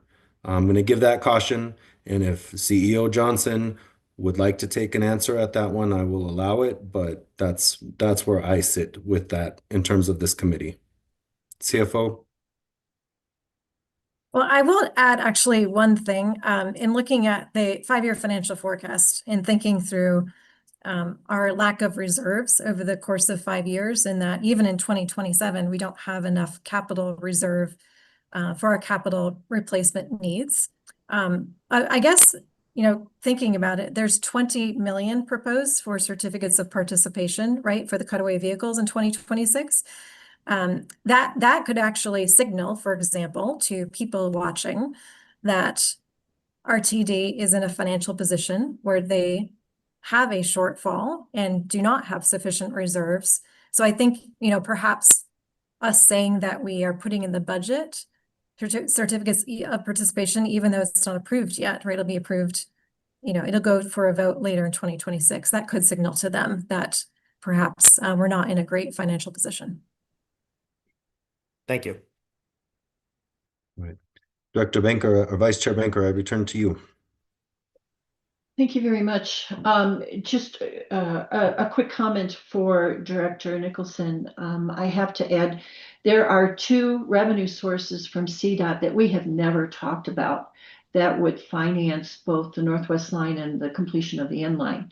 And one of these days, I'd like to sit down with you and show you the numbers and how that works. But we've not had a discussion as a board or even a finance committee But here's what I'd like to talk about now, and that goes back to the cutaway vehicles. Going forward, with the COP for 20 million and increasing our deficit even more, I can't support that. And to even wait a few months for us to have the opportunity then for as a board to say, no, we don't want to do this. I think we should do it sooner rather than later. Should we go forward and replace the vehicles? Yes, we should. There is a CDOT grant specific for these kinds of requests. And we've not ever applied for this grant. It's funded with retail delivery fees. In fact, I've talked to several folks with the state, and they have wondered, why hasn't RTD applied for these grants? And I actually had a conversation with our CEO about this when I first started, because the money is there and we should be going after it. So I would like to make a motion, and correct me if I'm wrong, if I'm not doing this in proper form, but I would like to make a motion to remove the 20 million for the cutaway vehicles and either get a grant or pay for it with our reserves. No COPs.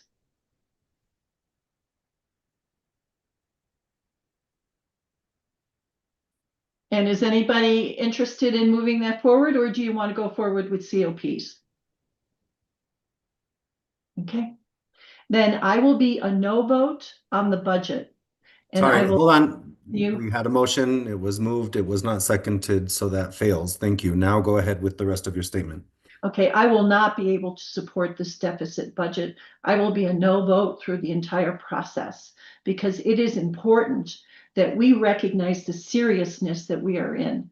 And I'm not quite sure our board or even some of our members of our finance committee understand the structural deficit year after year. Hundreds of millions of dollars we're going into debt. And here's actually a question I'd like to ask our CEO. Why did you present to us a budget that was so out of balance? 200 million in debt, in deficit situation. Why were we presented with this? Should not top management be looking at this and presenting us with options and ways to fix the financial dilemma that we are in right now? I'll let our CEO please answer my question. Thank you. Mr. Chair, if I may? Yes, please proceed. Yeah, thank you. And thank you for the question, Vice Chair Banker. There's several factors. Considering what was stated at the onset of this meeting, I believe it's incumbent upon both entities, i.e. staff, as well as the board, recognizing that the committee chair stated that this was one of the most important decisions for the board to make. I was just reflecting, considering that I came into this organization during the height of COVID, and there was an influx of money from the federal government that was provided to help ensure that we could maintain operating needs going forward. The organization is structured relative to receiving sales and use tax. That's not a stable revenue source. There have been conversations that have ensued relative to diversifying revenue. There's been a myriad of different ideas presented. And when I first came here, I floated some relative to property tax. And that is something that's not relatively greatly received within this organization.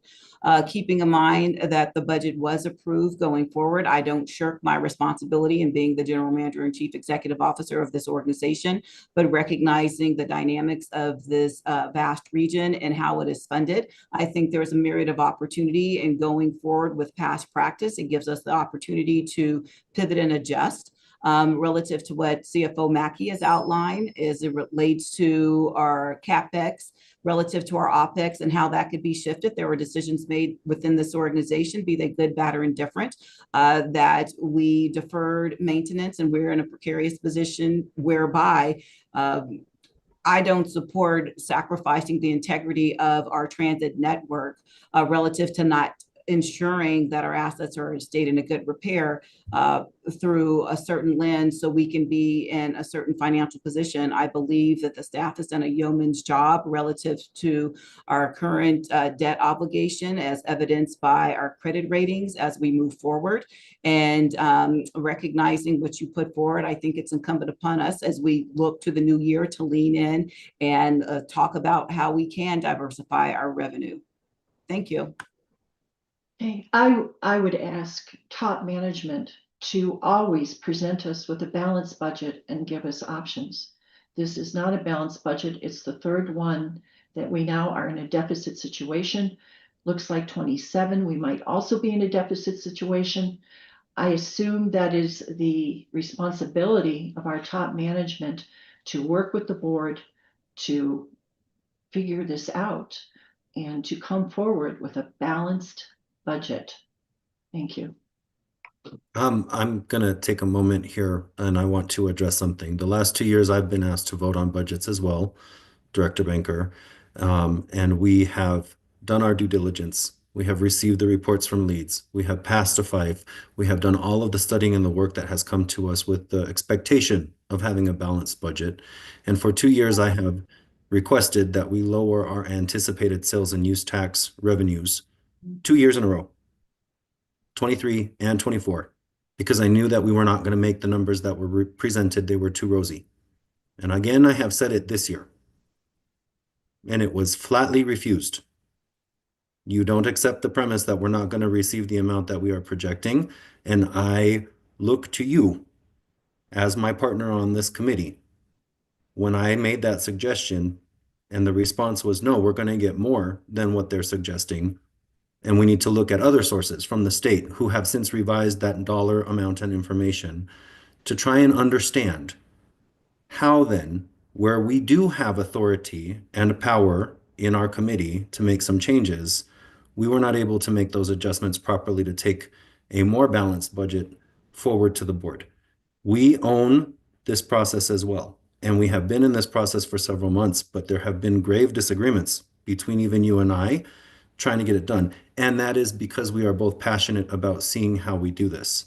And so I respect it, but I'm just trying to figure out how we can be worried simultaneously about having a deficit in the budget when we are over planning our receipts and we want to spend more money on services, but we don't want to purchase vehicles, but we only want electric vehicles, and we are under pressures from every direction, and yet we cannot find consensus here to move forward with it. And so to my committee members, all of you, I would like to know here and now, we got to make some decisions on how we're going to move forward. And I realize that there is a huge frustration, but we cannot do everything for everybody all at once and make everybody happy. This is the joy and the pain of doing our job. We have to make difficult choices. Director Geisinger, you were next. Thank you. I think I think the CFO and CEO are both working hard on this as the rest of the team. I appreciate and agree with Mr. O'Keefe's comment that we be brought in, some portion of the board be brought in earlier. I don't like spending cops on buses this way either. I think it's going to come back to us.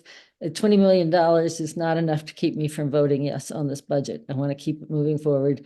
And as Ms. Mackey said, get this beyond so we can start working on some of the other pieces. It concerns me that that is part of the fife in a way bigger number. And I do agree and appreciate that Ms. Johnson is focused on the grants. I think hopefully there are other ways to fund these bus purchases because they become a very big number as we look out into the future. And so I'll be a yes vote, but hoping that we will look at grants and other ways of funding these bus purchases. Thanks. Thank you. Director Nicholson? Yeah, so I really appreciate the amount of work that went into this discussion. I don't know where I'm going to be at next week. I have some of the same concerns that Director Banker does.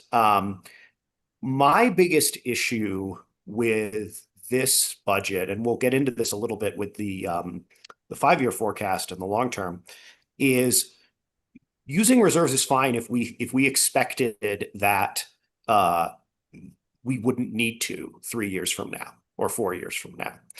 If the outlook was getting better and this was a temporary thing, if we were in a downturn or whatever, then sure, you spend a little bit of extra money out of your savings account, so to speak, to cover the thing. But as I read all of the documents that I've seen, that is not where we are headed. We are headed to bigger deficits every single year over the next 20 years, and it does not get any better. And so for us to be passing a budget right now that has a multi-$100 million deficit without a clear plan to addressing that in the near term is a major concern for me. Again, it's like, imagine in your own personal budget, you're spending out of your savings. Okay, fine, but you better have a plan to address that in the long term.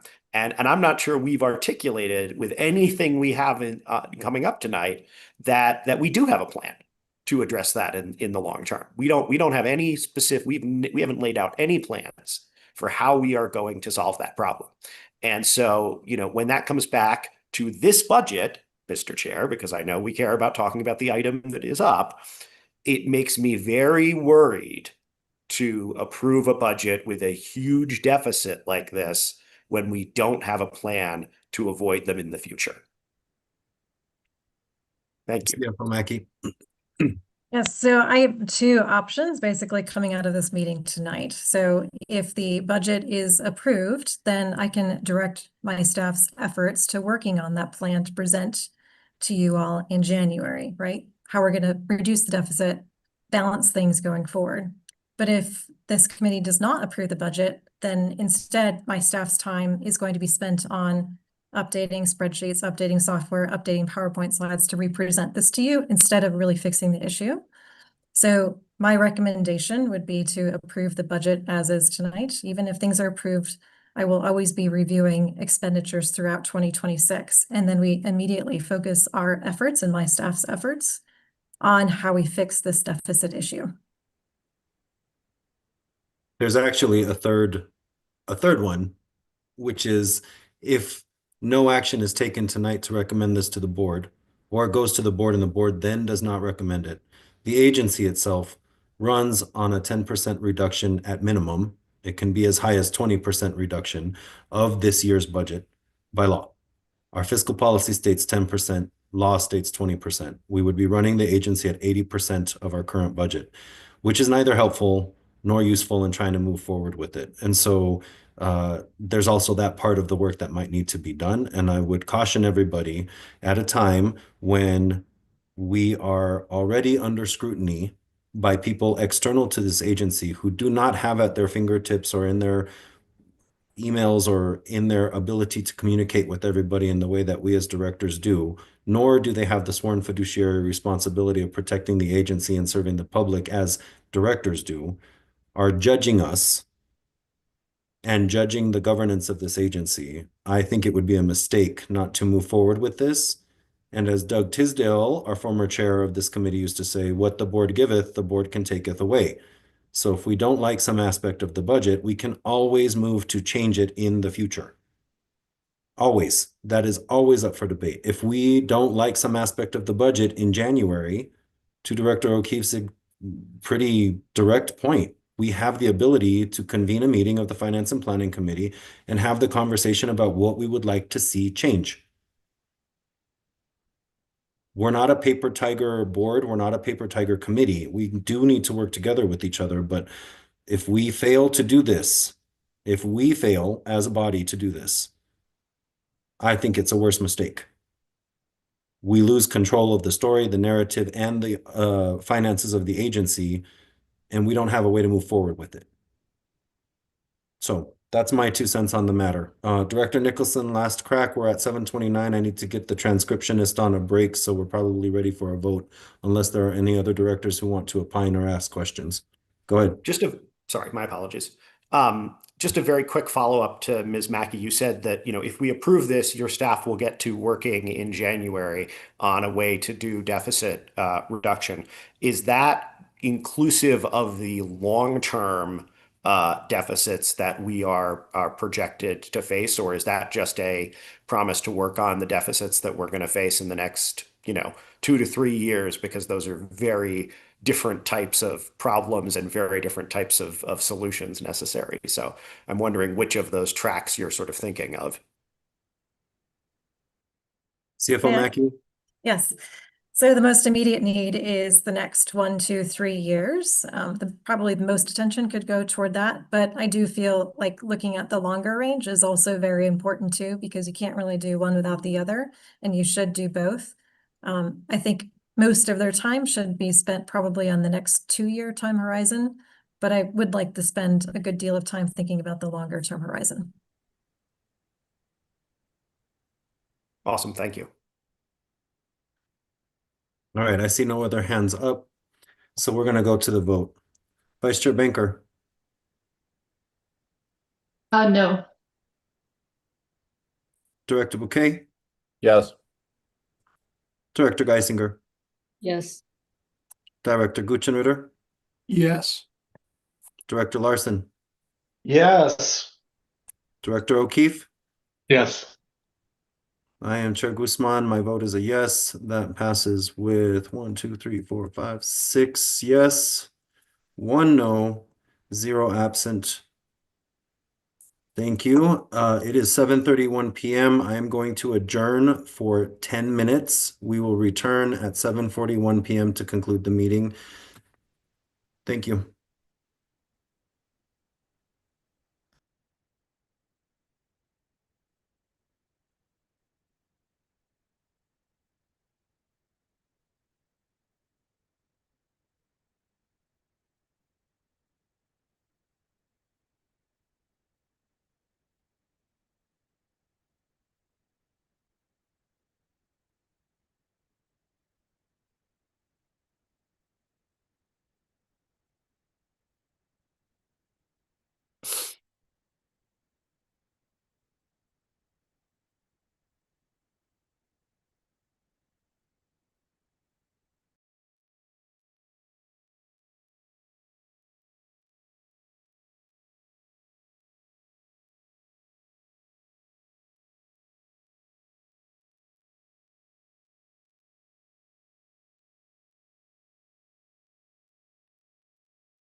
All right, let's begin the recording again.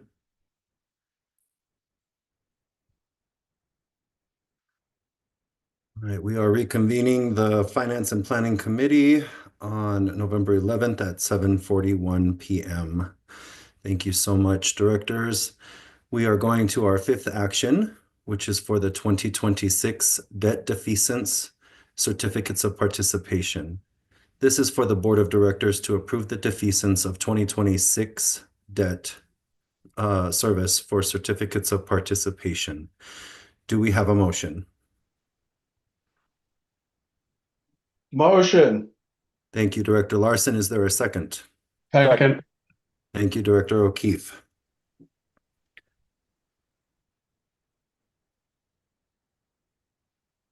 I heard Director Larson as the mover, Director O'Keefe as the second. I would like to ask Kelly Mackey, Chief Financial Officer, and Brennan Morgan, Director of Treasury, to present this item to the committee.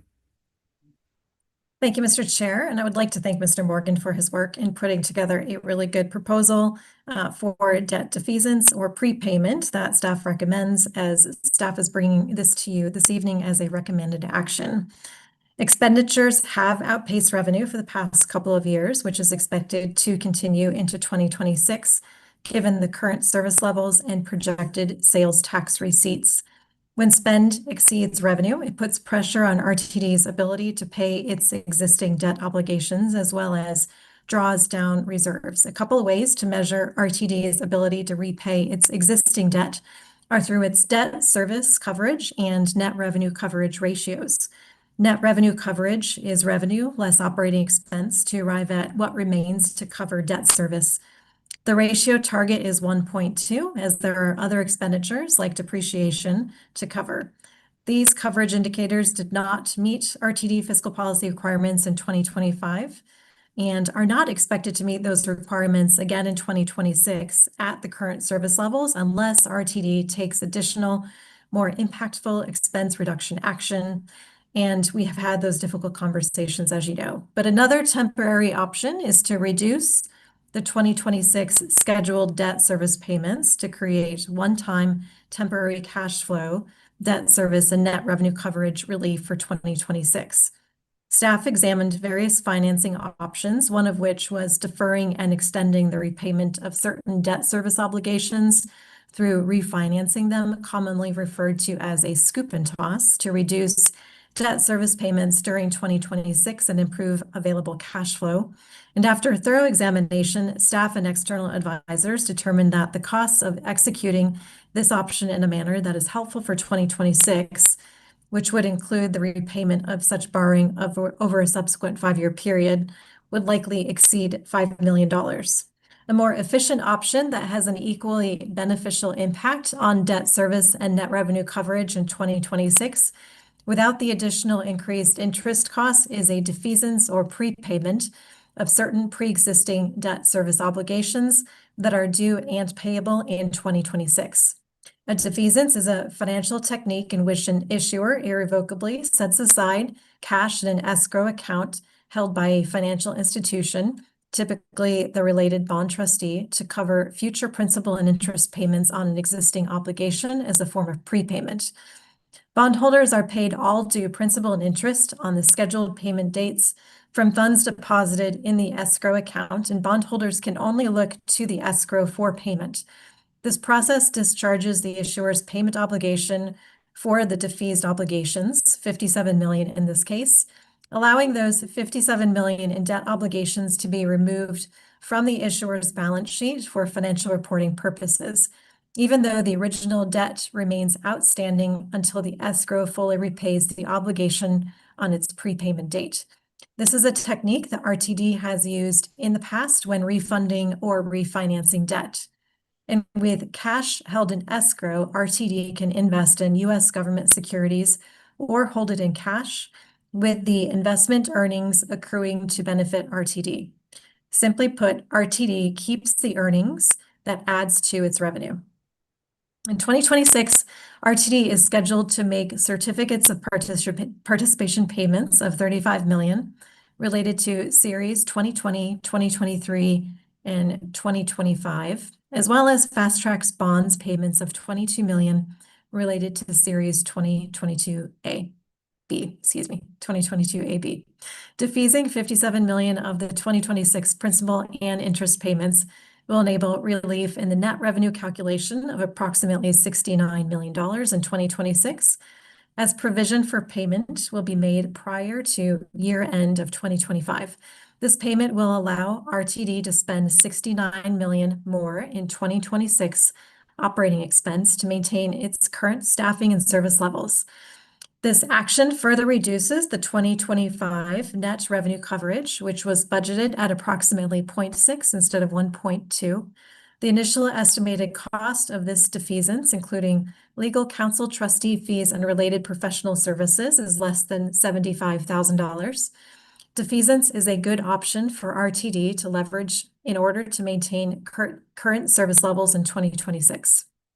I would like to thank the Finance and Planning Committee for taking a look at this tonight to understand that defeasance is not impacting reserves. It is simply paying cash a little earlier, as we would pay in 2026 anyway. I would also like the committee to understand that the defeasance would be executed in December before the end of the fiscal year and following the December 2nd board meeting. The defeasance is required to take place prior to December 31st to realize the beneficial impact on debt service and net revenue coverage in 2026. So once again, upon conference with external counsels and advisors, we as subject matter experts believe this is the most prudent action to maintain RTD's core business at its current service levels. And Mr. Chair, that concludes my comments. I will turn it back to you. Thank you so much. At this time, I would ask those directors who have questions or wish to speak to raise your hand, and I'll call on you in turn.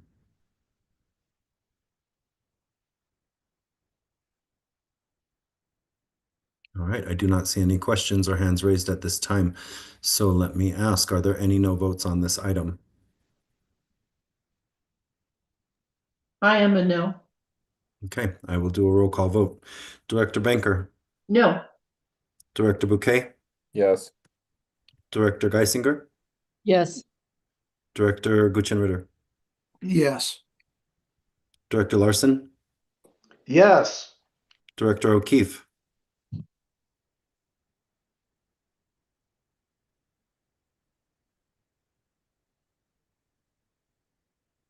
I'm sorry, I didn't hear you if you had answered. Director O'Keefe? Maybe he's frozen. Committee Chair Guzman, perhaps we could note him as away and ask for his clarification as you move to the next action item. Okay. So we can clarify if it was a technical issue or if he was indeed away. And then if it was a technical issue, if it's amenable to you, we can record his vote at that time. Okay. I'm going to be a yes on this, and we will return for a final count in a moment. It looks like he fell off the call and will join us again. All right. We'll suspend the total for that one and come back to it. The sixth action is for the 2026 debt defeasance on the Fast Tracks bonds. This is for the Board of Directors to approve defeasance of the 2026 debt service for Fast Tracks bonds. Do we have a motion? Motion. Second. Thank you. I have Director Larson as the movant and Director Gutschenritter as the second. I would like to ask Kelly Mackey, Chief Financial Officer, and Brendan Morgan, Director of Treasury, to present this item to the committee.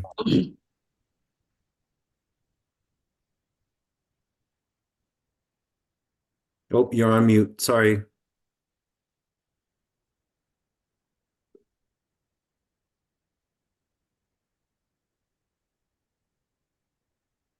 Nope, you're still on mute.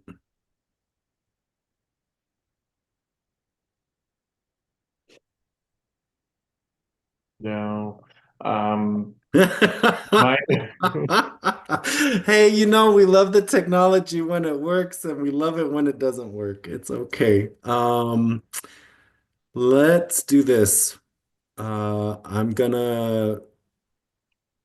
I'm going to call 5 minutes while we give people an opportunity to log out and log back in. It is 7:51. We will return at 7:56. I'm going to adjourn the meeting for a moment. Thank you. Okay.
Director O'Keefe, do you want to check your sound with me real quick? I adjourned for just a moment. Yeah, it's Okay, back. Sorry perfect. about I that. can I hear don't you. know what happened. It's okay. I'm waiting for Kelly Mackey to rejoin as well because she had an audio problem as well. And We'll Director, return to it. Director Guzman, Yes.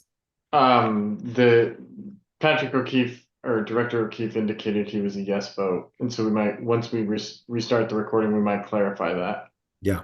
I'll go back and do that immediately before we proceed forward.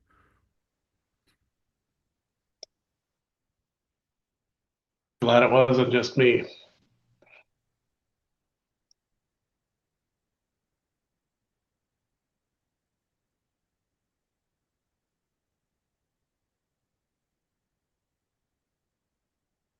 Yeah, I'm scanning here to see if Kelly's rejoining, and I don't see that She's on. I'm Okay, back. Yep. she's back. Okay. Yes, we can hear you now. All right. And Chair Guzman. Hi, Director Rusha. Director Rusa has entered the chat. Yes. Right before you called a 5-minute break. All right. Thank you so much for letting me know that.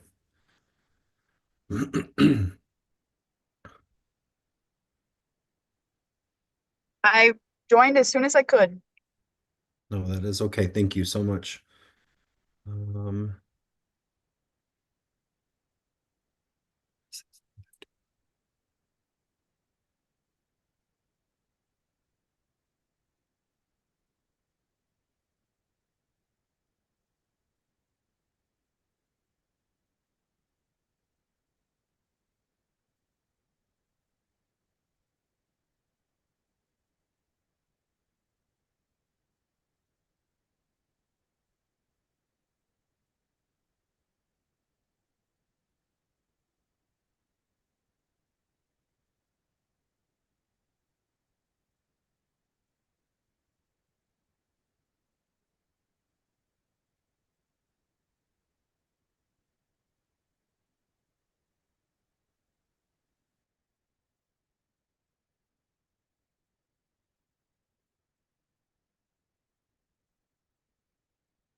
All right, let's go ahead and begin the recording again. Thank you. We are coming back to order at 7:55 p.m. with everybody joined back in. I'm going to return quickly to item number 5 and call on Director O'Keefe for his vote. So that is on the record. I'm a yes. Thank you so much. That is 6 yes, 1 no, and 0 absent from that vote. For the record, to reflect properly as well, at 7:51, Director Joanne Rusha joined this call. Thank you so much. We will return to item number 6, which is for the 2026 Debt Service Defeasance Certificates of Participation. The movement was Larson. The second was Director Guchenritter. And we are on Kelly Mackey, CFO, to present to us. Sorry, Jack? Yeah, I was just going to clarify. I believe you already handled the certificates of participation defeasance. I think you're looking at the fast tracks item now. They're very similar, and I think that's just a little trip up. CFO Mackey can correct me if I'm wrong, though.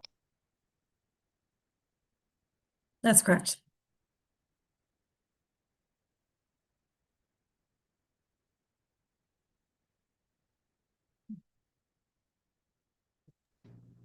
Oh, Committee Chair Guzman, now you are muted. I apologize. The 6th item I have listed is for the fast tracks bonds. That was the same vote? Or did I misstate it? Sorry. You simply got it right when we went to break and when we came back from break and you clarified Director O'Keefe's vote on that matter. Now you've got a motion on the floor for the 6th item, which is the approval of the defeasance of the 2026 fast tracks bonds. Correct. Sorry if I misstated that. That is where we are supposed to be. Item number 6, 2026 defeasance for the fast tracks bonds. Kelly Mackey, Chief Financial Officer, please proceed. Thank you, Mr. Chair, and hopefully you can hear me now. Yes. So the presentation I gave previously on certificates of participation defeasance, it is the same for the fast tracks bonds. I will just call out again, the amount for this is a payment of $22 million related to Series 2022 AB. So there's nothing really else to add to this presentation. I'll turn it back to you. Thank you. Directors, are there any questions on this or comments?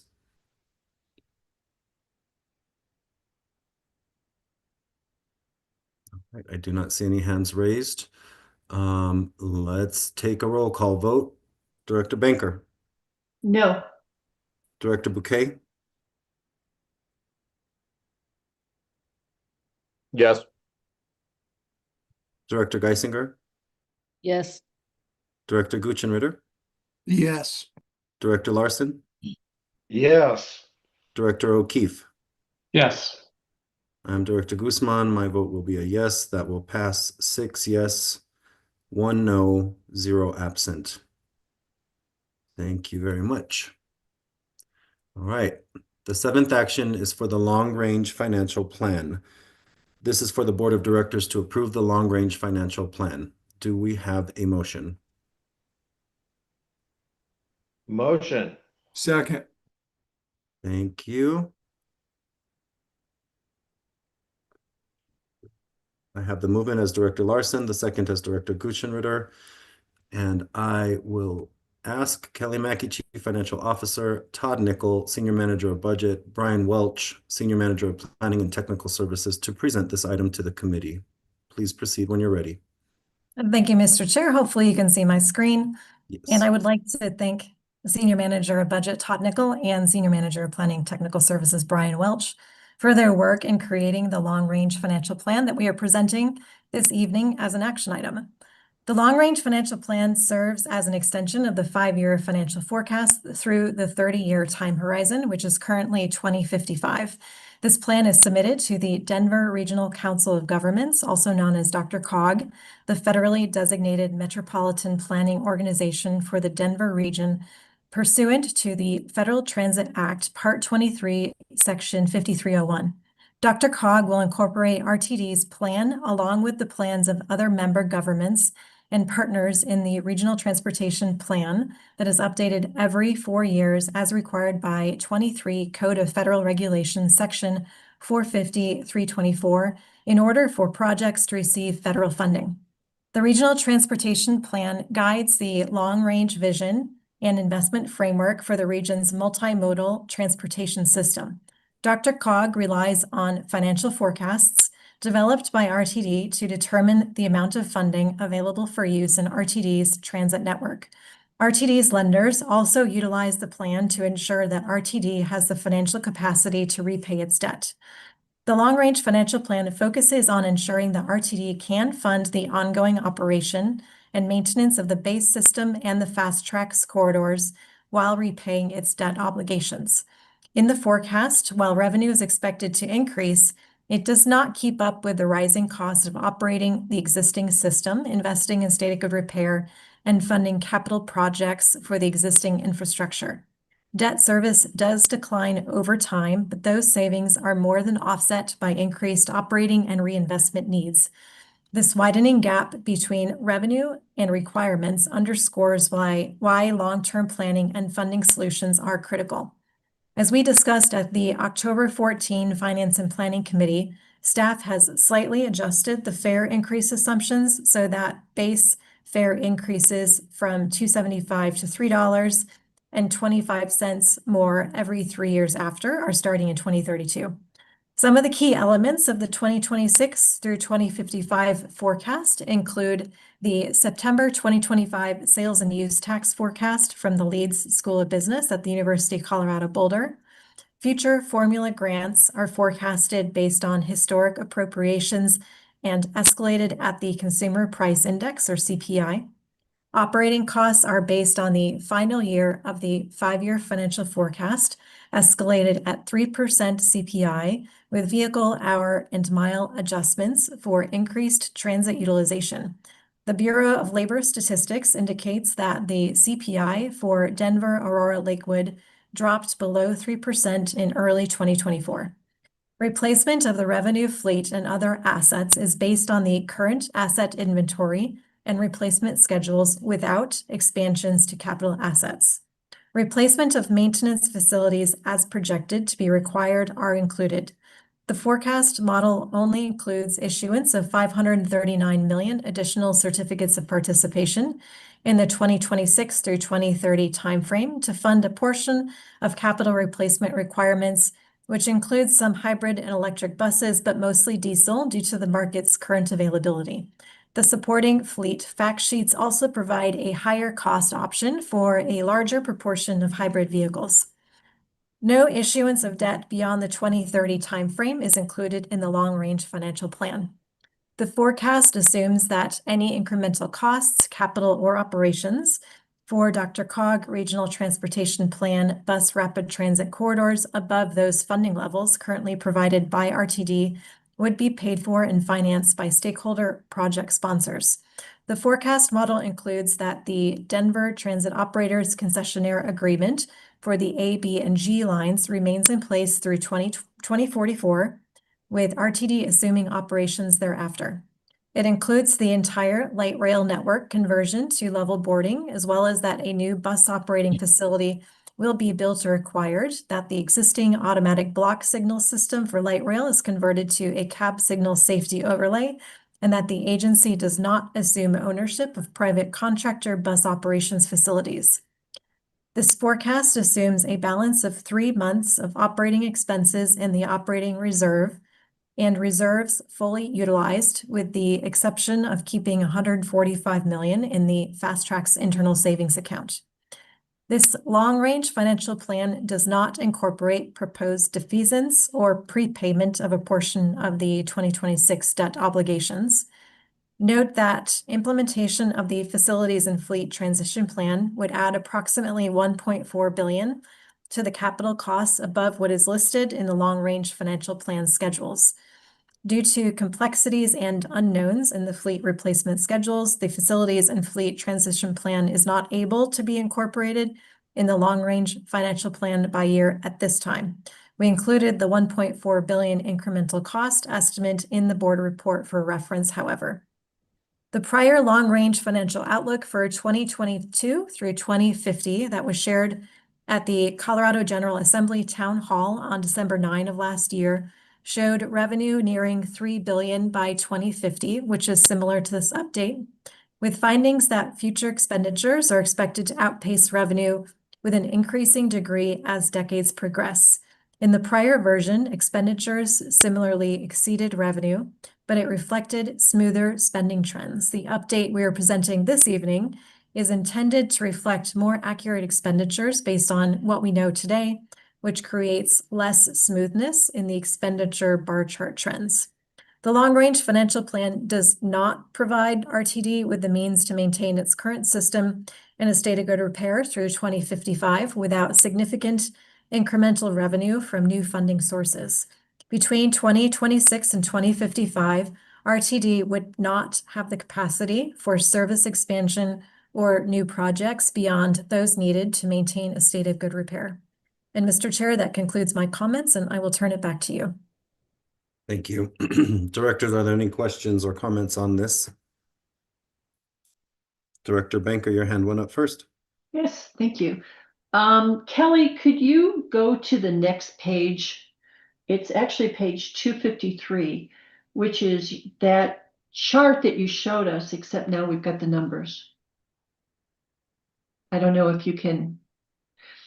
So my question would be, okay, great, thank you. There we go.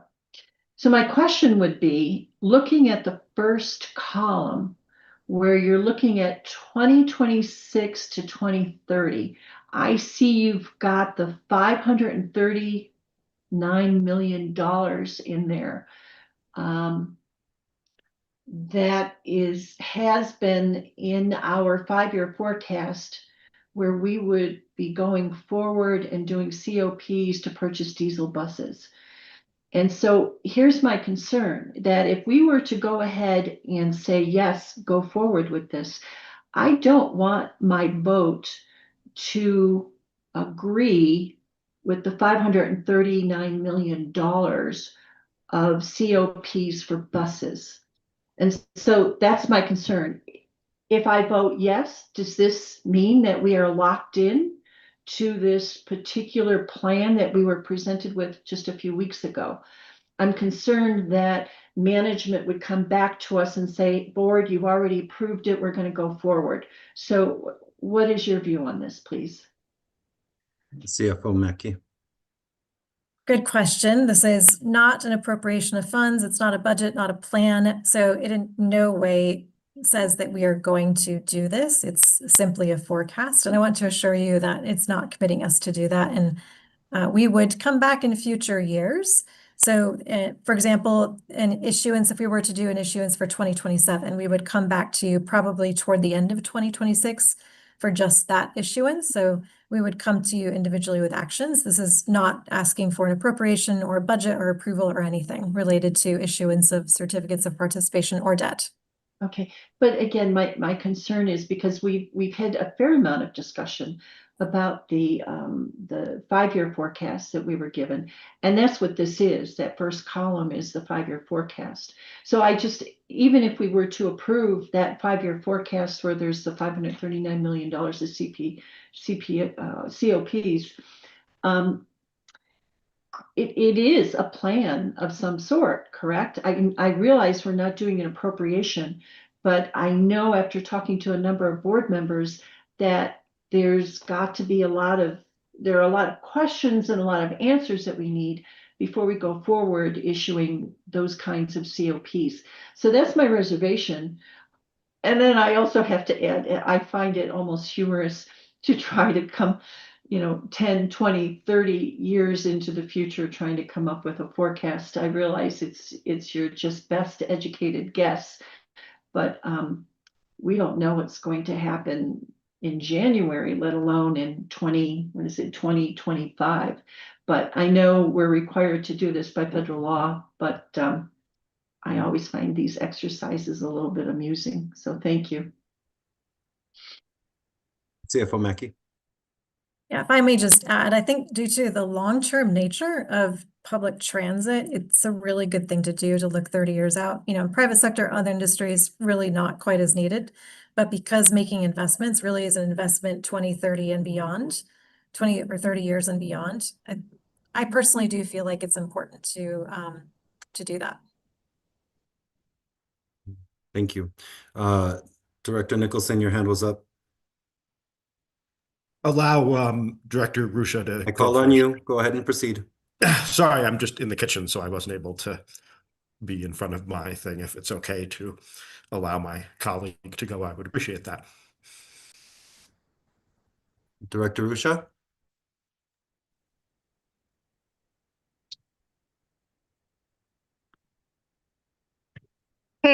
Hi, I just walked in the door.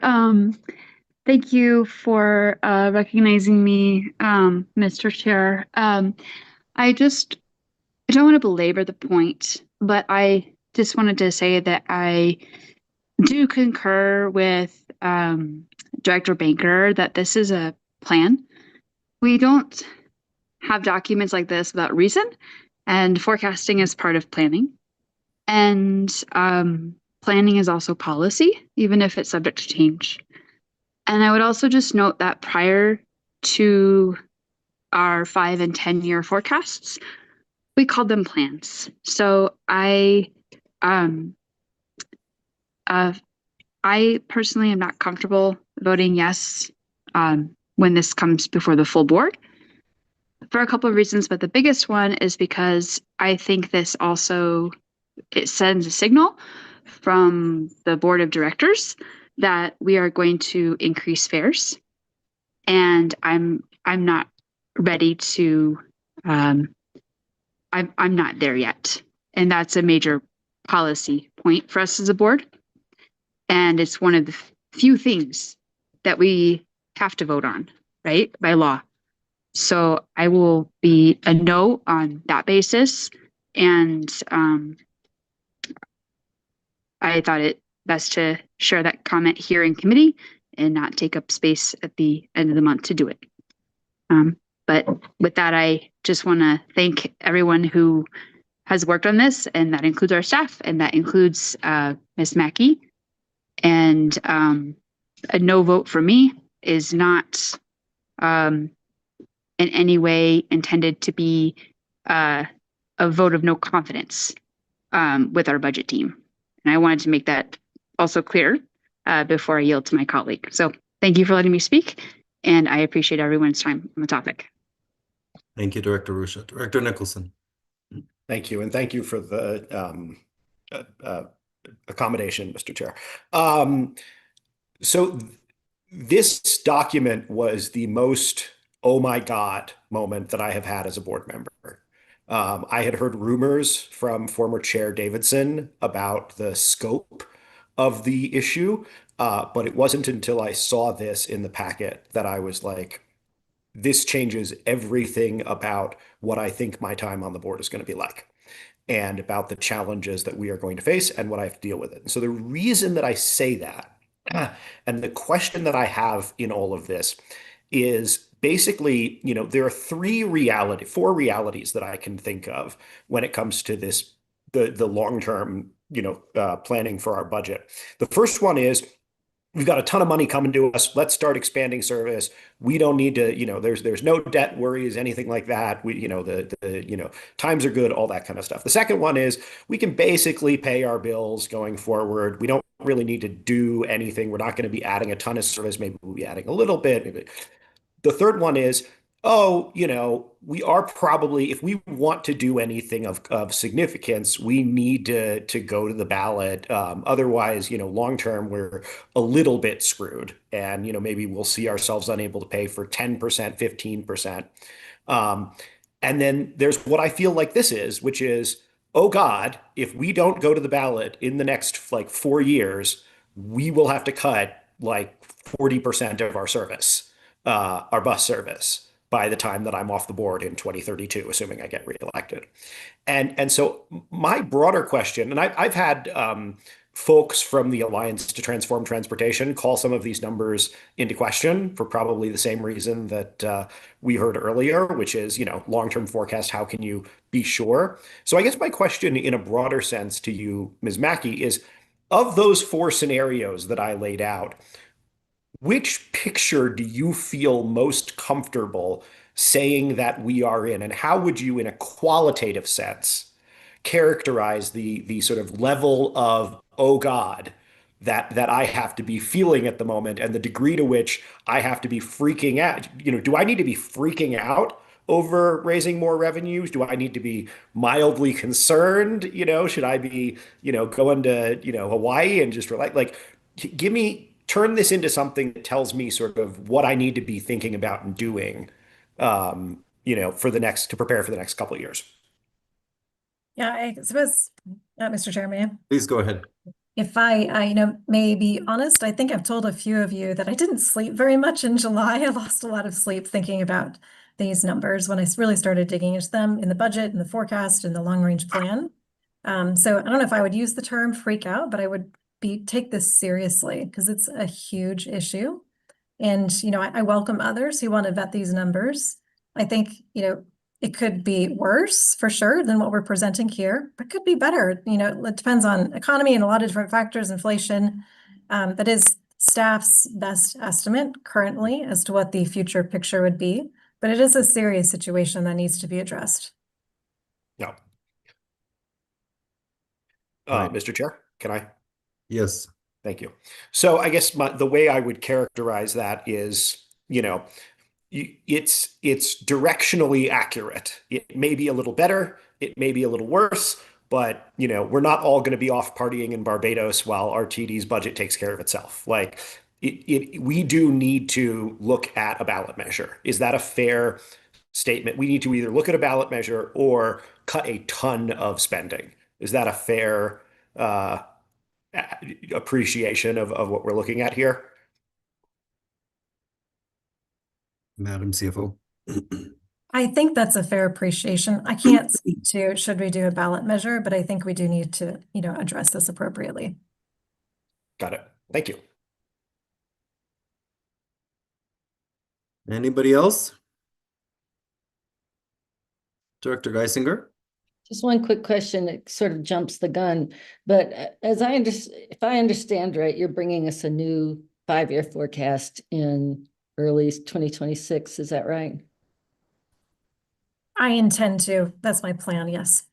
So I guess I've heard several people saying, and I agree, maybe we don't vote on the one tonight. And if that's the case, are we maybe building this off of a wrong premise as well? The first 5 years? Madam CFO.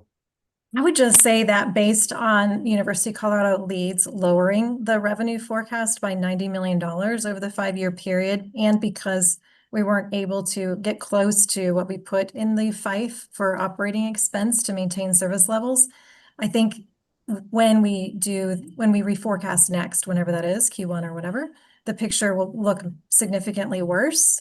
And so, I wouldn't delay on voting for this long-range financial plan because of that, because I think if we waited until a revised forecast, it may look even a bit worse.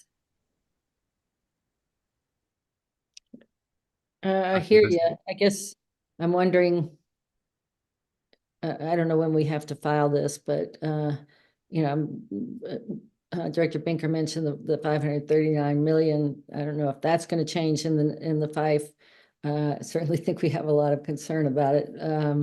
But if we're not going to, and if this is an assumption, I guess don't know where the committee is, but if there's a decision not to vote on the FIFE tonight, it seems like we're setting this up with wrong information.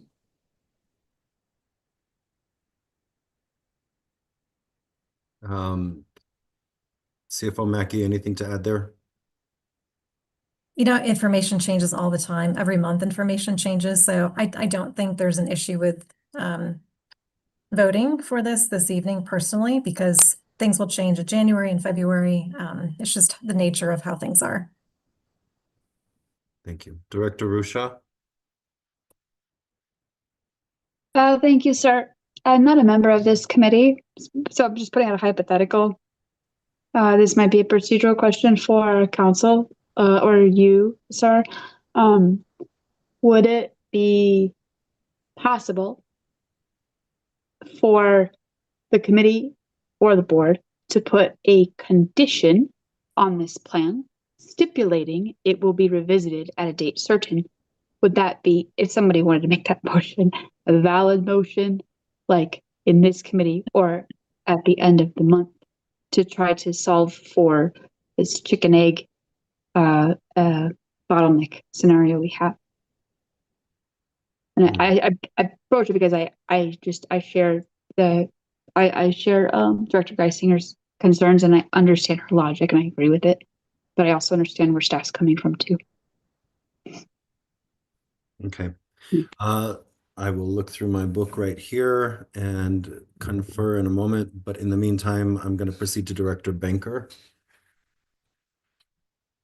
Okay,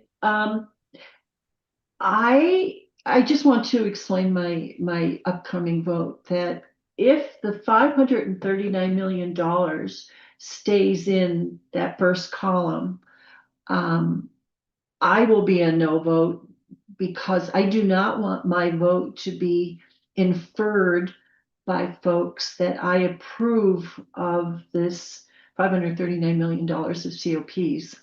So if this goes forward to the whole board, Director Rusha, perhaps at that point we can see if this would be modified. But at this point, I just do not want my vote inferring that I agree to that first column of numbers that we see on page 253. So I just want to explain how probably be a no vote. Thanks. Thank you.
Okay, sorry. Director Bouquet, go ahead. I'm quickly looking up item 34 in Robert's rules, but proceed. Go ahead. My question was just regarding what was happening. So I'm good. Thank you. Sorry, parliamentary procedure question that came up and I'm trying to find an answer for it. So let me ask this question really quickly of you, CFO. Is there a date that we have to have this before Dr. Cog that we need to be aware of? Because what's on here is that we just need to update it every 4 years. Yes, I will defer to other staff. I do not know. Okay. Does anybody else know?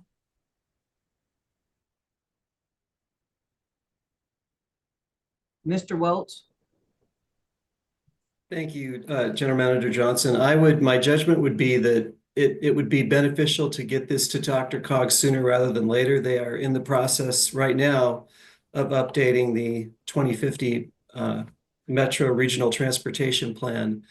I can't speak tonight whether or not there's a specific date, but it would be beneficial not to wait. In my judgment, until next year. This is associated with the 5-year fiscal forecast. It's associated with the 2026 budget as well. So it would be appropriate, in my judgment, to bring these all together at the same time and present it to DRCOG so that they can continue to rely on RTD in a timely manner to make the decisions that they're going to be making for the plan as a whole. Director Nicholson. Sorry. So I'll just say, you know, as someone who has expressed very significant concerns, you know, from the very beginning and worked on the letter that raised issues with the bus purchases and the $539 million.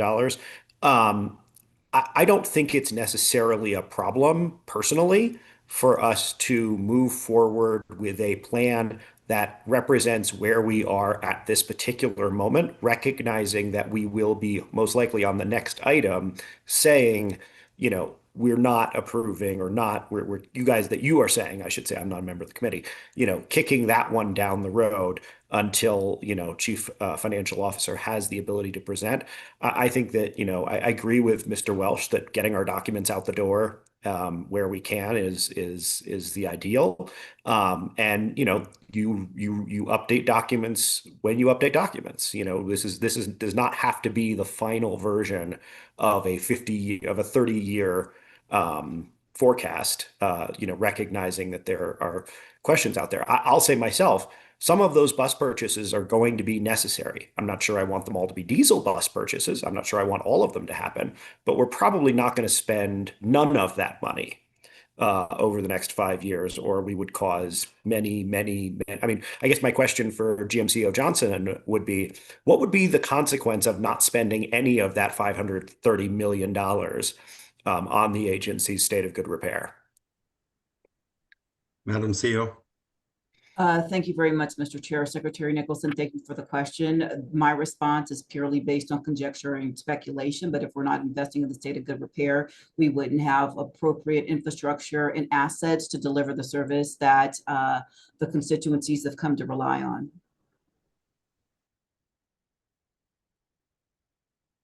Thank you. So yeah, that's where I come down on this. Director Larson. Yeah, I just think the point of a forecast like this is not sort of the exact number in any particular year.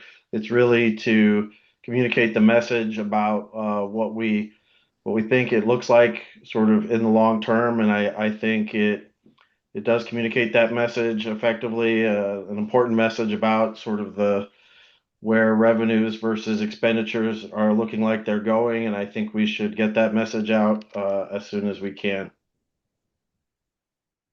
Thank you, Director Geisinger. You know, I agree with all of those things. It does concern me that this 539 million, and I agree, I'm sure we have part of that we have to spend, and some we may have to take debt. But I guess I'd like to see what we do with the 5. I think it makes sense to wait and pass that. Let's find out when this needs to get to DRCOG. If I need to change my vote in December 2nd, you know, I'll consider that. But to me, it seems like these documents should be consistent, and I'd like to see us spend a little more time looking at some of the issues in the 5. So I'll be, for tonight, I'll be a no vote. Okay. To answer the parliamentary question that Director Ruscia brought up earlier, there is potential to lay this over. It will require a majority vote of the committee. We need to decide on a time certain if we are going to do that. We are out of meetings for the year. So unless we intend on calling a special committee meeting to deal with this before the end of December, which I don't see a way to do that on the calendar right now in front of me, or we take it up at the beginning of next year, it may be an issue. So I'm just answering the question. I am not suggesting that's the way to proceed. I'm also happy to call a vote. So I'm going to look at the committee members quickly to kind of tell me what you would like to do here. Director Bouquet. I was just going to suggest pass it through committee and allow the whole board to have this conversation during the board meeting. So thank you. All right. Can I get a thumbs up or a head shake from everybody if you're comfortable with that? All right, then I'm going to call a roll vote. Director Banker, No. Director Bouquet, Yes. Director Geisinger, No. Director Guchenritter, Yes. Director Larson, Yes. Director O'Keefe. Yes. I am Chair Guzman. I will be a yes on this one. 1, 2, 3, 4, 5. 5 yes, 2 no, 0 absent, and we will take that up at the board meeting. All right. Thank you for the good conversation. I appreciate it as always. The 8th and final action is for the July 2025 5-year financial forecast. This is for the Board of Directors to adopt the July 2025 5-year financial forecast. Do we have a motion? Motion. Thank you. Second? Second. Thank you. Director Larson is the movement. Director Guchenritter is the second. I would like to ask Kelly Mackey, Chief Financial Officer, and Todd Nichols, Senior Manager of Budget, to present this item to the committee. Thank you, Mr. Chair. All right, hopefully you can see my slides. Yes. All right, so in this discussion, I will present the 5-year financial forecast as an action item and ask for approval. The 5-year financial forecast, also known as the FIFE, was previously presented as a discussion item for the Finance and Planning Committee on July 15th. As a refresher, I will overview the financial planning process, some key assumptions that are incorporated in the forecast from that time, and next steps. The FIFE is a 5-year revenue and expenditure forecast that staff updates at least annually. The prior forecast was approved in September of 2024. The FIFE is simply a forecast and helps as a basis for budget preparation and development of the 30-year long-range financial plan. It's not a budget or appropriation of funds. Approval of the FIFE is not committing funds in any way. We review the FIFE internally in detail and ensure it is aligned with fiscal policy, is tied closely to the transit asset management plan. Cross-functional teams go through a process to evaluate and score funding requests with a number of variables, and business cases are created, evaluated, and adjusted for funding needs and requests. Here's a view of the financial planning process for 2025 and 2026, which shows that the bulk of the 5-year financial forecast internal efforts conclude in August. The 2026 annual budget process concludes typically in November, and the asset management plan for 2027 through 2031 began in the spring and will carry into 2026. This will feed the updated 5-year financial forecast that we will work on in Q2 of next year. So if we build one for Q1, it would not include that most likely. Overall, the goal of this process is to align the right money in the right year for the right requests and for the right reasons. Oops, had some animations in there, forgive me. The FIFE was largely developed around July of this year. Fares, sales and use tax, grants, and contributions were projected at low single-digit growth when looking at compound annual growth rate, or CAGR. This incorporated the previous LEED's economic growth forecast for sales and use tax that was presented in March of this year, and an update was presented to the Finance and Planning Committee on October 14th, reducing the sales and use tax forecast by $90 million over the 5-year period. According to the fiscal policy, the FIFE incorporates grants that we know we will receive and not potential future funding from grants that are not yet awarded. We are exploring upcoming opportunities for debt restructuring, which would not transact until next year. So impacts related to those potential activities are not incorporated. The defeasance was also not incorporated. We have included an assumption of 3% inflation. Only a subset of materials, parts, and equipment and technology are expected to be affected by tariffs, and we have included $1.2 million in 2026 for that. The FIFE is tied closely to the transit asset management plan with continued maturities. And importantly, we have aimed to meet RTD's fiscal policy, incorporating reserves for 3 months of operating expense, as well as net revenue coverage of 1.2 for debt repayment obligations, in both principal and interest. Net revenue is revenue less operating expense. Staff is also utilizing capital replacement funds and unrestricted funds according to the fiscal policy. Here's a view of the 5-year financial forecast with 2 columns on the left for the 2025 adopted budget and the prior 2025 projection, which was primarily first half of year actuals and second half of year budget. The 2025 budget was at 0.5 net revenue coverage ratio with 2.1 months of operating reserve, with total expenditures significantly exceeding revenue. Note that we have set the 5-year financial forecast to follow the fiscal policy of 1.2 net revenue coverage and 3 months of operating reserve. Net use of cash, as shown here on a budgetary basis, was $472 million, and we are continuing with higher expenditures than revenue through 2030 until the unrestricted reserve is utilized. The capital replacement balance in 2030 was expected to be utilized for capital requirements in 2031. Capital replacement reserve is insufficient for projected capital requirements of the existing system and infrastructure. So we have included issuance of additional financing proceeds, such as for those buses in 2027, which is shown here as a blend of diesel and hybrid, and that blend can change. Staff recommends utilizing FISA for Fast Tracks West Corridor State of Good Repair and Fast Tracks Flatiron Flyer buses, as the unrestricted reserve is not sufficient. But keep in mind that we are not asking for an appropriation of that now, and the appropriation request would come in future years. And if we do update this forecast for the next version in Q1 and present that to you, I might just show you a view of utilizing Fast Tracks FISA and not using it, so you can see both, just to facilitate discussion.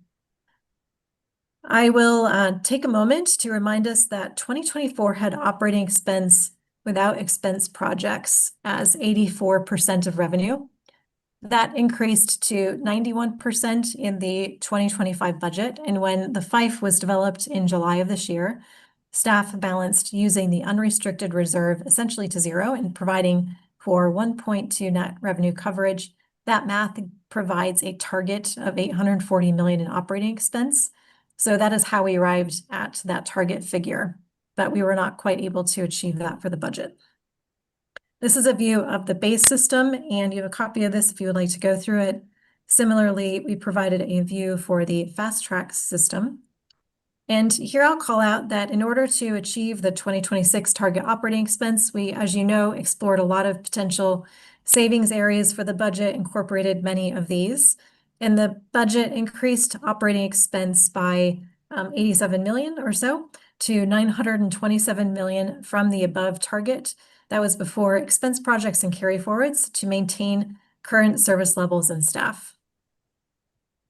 So this evening, we are bringing this to you as an action item. The next step would be to bring this and the proposed budget back to the board on December 2nd, and then the budget will become effective January 1st. And that is all of my presentation. I will turn it back to you, Mr. Chair. Thank you, CFO Mackey. Directors, we have had this recommitted to Finance and Planning from the board to take action on it. There is clearly some disagreement about the information herein. This was from July. We're now in November. I would recommend somebody on this committee make a motion to postpone this action item until sometime before the end of the first quarter in 2026, where we can take it back up with updated numbers and information. But I'm not going to make that motion as the chair. I am looking at all of you. One of you would need to make that motion so we can continue on with it. Director Banker? I think that's a wonderful idea. So Chair Guzman, I would like to make the motion that we postpone taking action on the 5-year financial forecast until the first quarter of next year. Second. Thank you, Director O'Keefe. I do need to do a roll call vote. We have to have a majority. Director Banker? Yes. Director Bouquet? Yes. Director Geisinger? Yes. Director Guchenritter, Yes. Director Larson, Yes. Director O'Keefe. Yes. I will also be a yes. So we will need to put this, sorry, Mr. Kroll.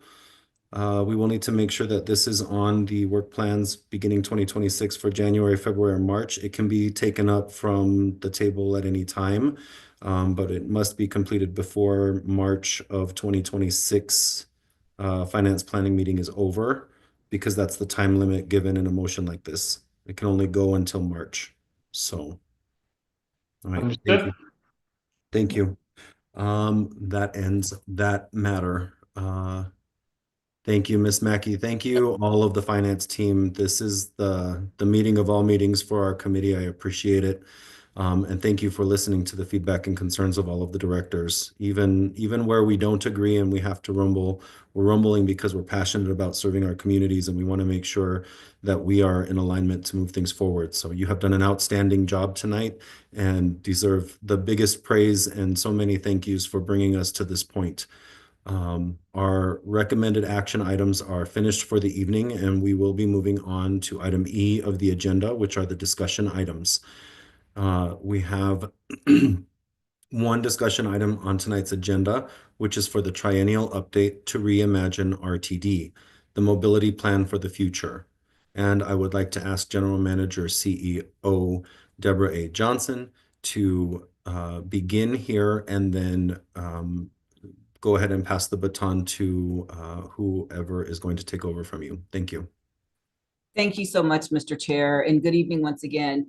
So as you indicated, this item is Reimagine RTD, and for everybody's edification, this was completed in 2022, and it represented a significant milestone for the Regional Transportation District.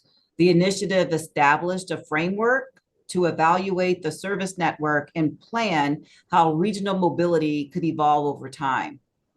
The effort contained two major components.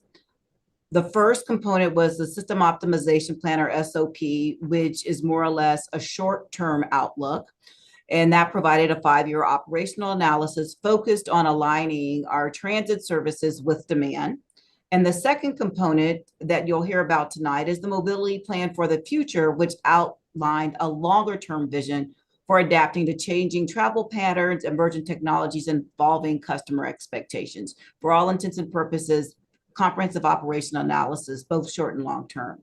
So when the board adopted Reimagine RTD back in 22, direction was provided to revisit both components in 2025.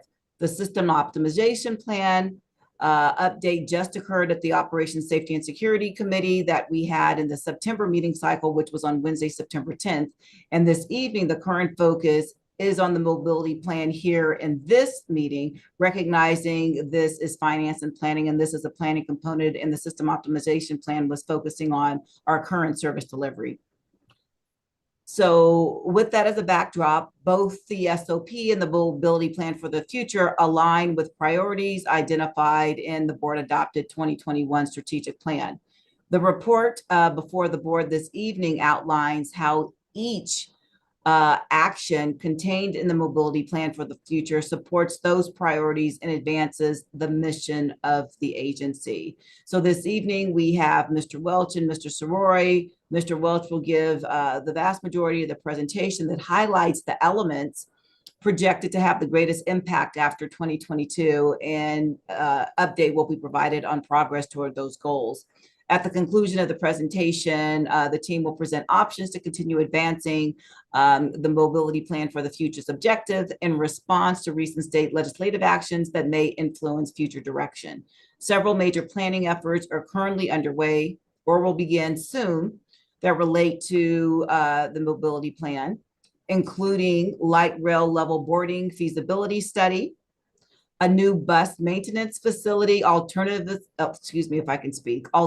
analysis, and as well as a NEPA study, i.e. the National Environmental Policy Act, the bus stop infrastructure accessibility assessment, a park and ride assessment, and then quite naturally, the 2026 comprehensive operations analysis. So each initiative demonstrates an ongoing commitment by the agency to provide mechanically safe, reliable, and accessible mobility throughout the region. So RTD was designed, as you know, as a living process that continues to evolve as conditions and technology and community needs change.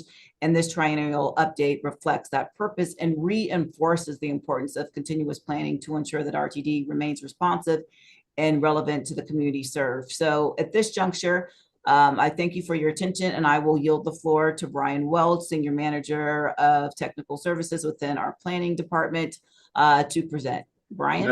Madam CEO, sorry, may I ask one question before we proceed? Sure. This is a discussion item in which usually we are asked to provide some sort of feedback or opine on certain matters. Is there any particular path or any particular focus you would like us to keep an eye on so that we are providing the right type of feedback now or post this meeting into where this may become recommended action before the board? Yes, thank you very much for the question. So as this is presented, critical elements as we talk about where we are relative to some critical important elements that have spawned from the legislative session. A lot of these things RTD is already doing. So keeping in mind when we're talking about what our future may look like, considering that we have to have top of mind how we deliver services. We were just having discussions relative to our forecast. Questions have been posed relative to alternative fuel technologies being leveraged via propulsion systems with our vehicles, keeping in mind that there is a critical facet of that, which is doing an assessment relative to our facilities quite naturally. That'll be a determining factor, as well as the various elements that are available at market, right? How we deliver service and what those vehicles will be. And then keeping in mind with the bus stop infrastructure assessment, I'm jumping the gun a little bit, but we'll share that in January, we will be coming to this body to provide an update on that work.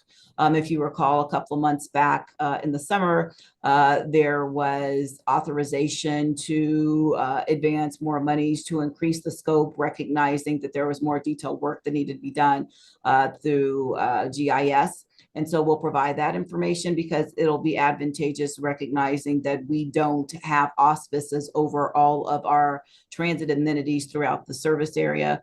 And then as we look at planning futuristically relative to the successor COA, what might that look like as we talk about the importance of measuring how our service is being provided, referencing boardings per hour, is the return good on investment? And simply put, is the juice worth the squeeze? Okay, thank you. Right. You're welcome. I forgot who we were going to. Mr. Welch. Thank you, Mr. Welch. Please proceed.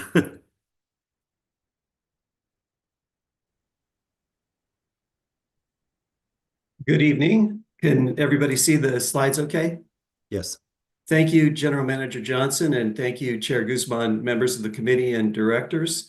What Bill and I would like to do to follow up on the remarks from General Manager Johnson is just walk you through what we do view as a transformational project at the time for the agency. I won't go into a lot of detail about taking you back in time, but just in terms of outline, we'd like to give you a quick Reader's Digest summary of what we worked on, what the board directed us to do in terms of aspirations and implementation, and then I'll turn it over to my colleague, Bill Sirois, who's going to talk a little bit about where do we go from here. So the 2022 Mobility Plan for the Future actually had its origins, as you'll see in the board cover sheet, probably going back to 2017, 2018. If you'll recall, transit agencies were facing a number of different challenges with the advent of Uber and Lyft. So this is all before the pandemic, but RTD, looking to the future, knew that there were going to be challenges ahead of us, and part of that was a 5-year approach, and then we also had a much longer approach. But these were the basic goals that were intended at that time to align with what we had finished with our 2021 strategic plan. But they also were, if you'll go back in time, and those of you who were involved at that time, you'll recall this all took place in the middle of the pandemic. So that hit right after we got going. That obviously changed our trajectory somewhat. The expected outcomes were given, they have quite a bit of clarity in terms of what we wanted to accomplish with this particular plan. What we had originally started was looking at a 2050 very detailed analytical look at how much ridership, boardings, and what our services would look like in a very detailed manner. But it became clear that given the advent of the pandemic and some of the challenges that we faced with forecasting and planning, that we instead were going to look at it in a bit different focus and we worked carefully with the board to outline what this plan could do and what direction it should take. So what that did is it took the form of what we called the 4 Mobility Plan for the Future aspirations. And these all had some signature language that were intended to communicate to our customers, our stakeholders, the rest of the people who rely on us, what we wanted to be. And that these are summarized here. Each one of them has a mobility term. So a mobility integrator, we view ourselves as being very important at a district-wide level because we are unique, as you know, that we have the biggest span of responsibility for mobility in one single government agency. A mobility provider, you all are committed to providing service to those most in need. A leader, we always view ourselves at RTD as now and in the future as being a leader in what we do. And then a financially stable, well-funded agency. We've talked about that quite a bit tonight. So here's what I'd like to get into a little bit and go through. And these are the things that, frankly, as a staff person, I think we're all very proud of that we worked with the board to outline what we wanted to accomplish for each of these aspirations. And I think what's really refreshing to all of us, I hope, is that many of these things that we talked about accomplishing have in fact taken place. So the first was to focus our operating resources in the system optimization plan, our high capacity backbone as we've described it. And as you recall, we came up with this new term of a core, community, connection, those different types of service families. And in fact, what we have figured out is that we have been able to emphasize about 53% of the service implemented through the implementation of the system optimization plan has in fact been in these high capacity, high quality backbone services. The board directed us to implement a partnership program. We've done that. There was another access aspiration to integrate our services through trip planning and payment. And I know the board is familiar with our AIM grant, which has provided these integrations so far, and you're going to hear soon about additional integrations that are on their way. Collaborating with CDOT and local partners to implement regional bus rapid transit. There is a regional bus rapid transit partnership that DRCOG is leading that we're a part of. And I think you've all heard a lot about East Colfax Avenue Bus Rapid Transit. In 2022, we had no idea we were going to be the leader in a $150 million federal grant for a $280 million transformational project. And then, in fact, we've also joined with CDOT to help them with Federal Boulevard, as you know. Prioritizing the partnership program in social equity communities was direction we were given. That has, in fact, happened. We've given you a couple of examples here of where partnership program dollars have gone. The Call for Projects Partnership Program, mentioned earlier, that had its origins in 2021 and has now come to fruition. Enhancing bus accessibility in equity communities. General Manager Johnson mentioned in January, you're going to hear more about that. We did initiate and found funding for the bus stop infrastructure accessibility assessment, and that is underway as well.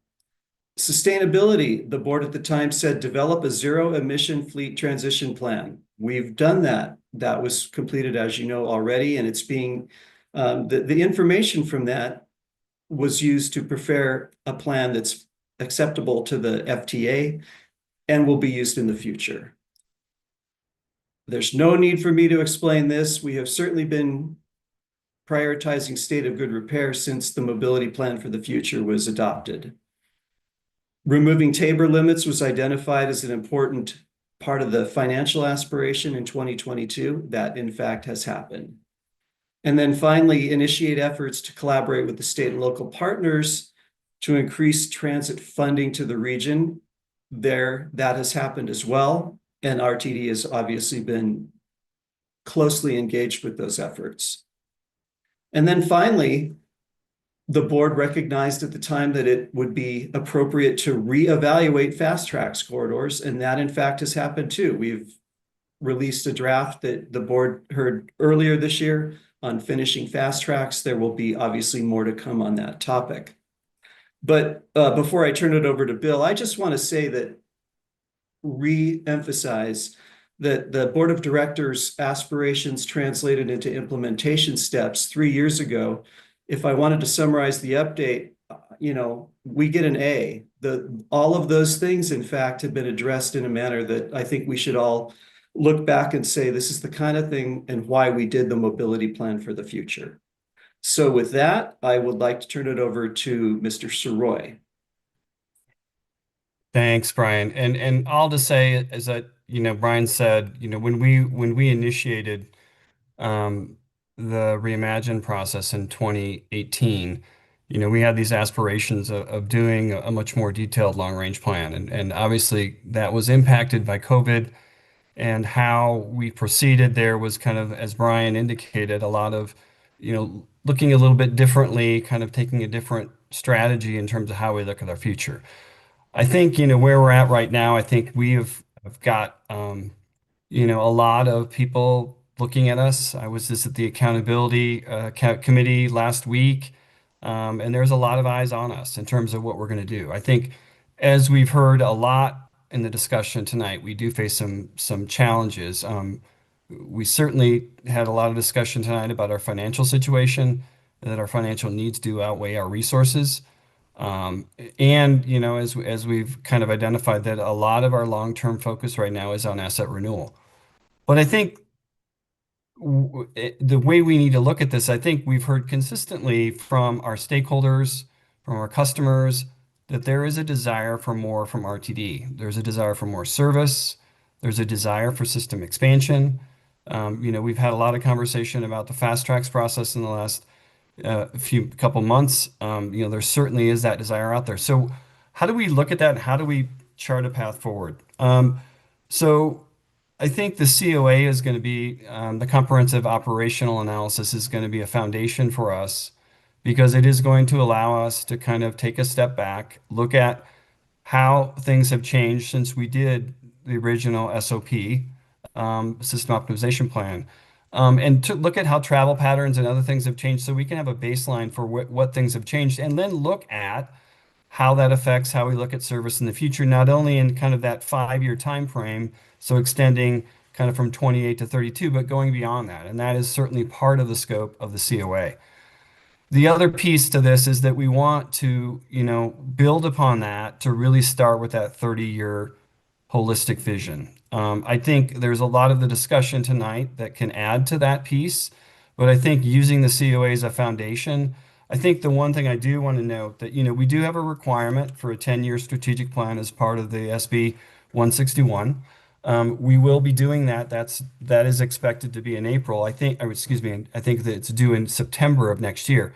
I think the challenge that we have with that is we don't have the resources, or the timing doesn't quite sync up with where we're at. So that process will be a little bit challenging, but a lot of the focus, I think, will continue to be where we're at, which is a lot on state of good repair, a lot on some of our partnerships that Brian referred to around BRT, and some of our, our system modernization that we do have in our long-range plan, our long-range financial plan. But I think the building really of where we're going is on that COA and that foundational element that we can use then to start in 2027 to really have that conversation about a vision. And I'll just say this, just about the conversation that's happened, just to end up, as somebody who's been involved with transit over the last 30 plus years in Denver, and has been involved with both of multiple ballot measures in the past, there's a lot of conversation and communication that has to happen, and partnership. We would hope that some of this process that we can do can start building upon that. So if there is an opportunity for, a ballot measure that RTD could participate in the future, that this could help serve the basis for that. So with that, Chair, I think I will open it up for any questions. Thank you so much. Directors, do you have any questions, feedback, comments on what we have reviewed here? Director Nicholson, your hand is up. Proceed. Thank you. So I found, as a result of this item, I actually bothered to read all of the mobility plan for the future, both the document and the accompanying memos. And I was looking over the future revenues memo. And I guess my question is, when we talk about, so first off, when we talk about updating the mobility plan for the future, are you actually updating all of the accompanying supporting documents that go along with it? So for example, in that future revenues memo, it lays out what I would call almost a dystopian future in terms of what we're facing, even if we were to raise a 0.7 sales tax or a 1.1 full 1% sales tax. And I'm wondering is,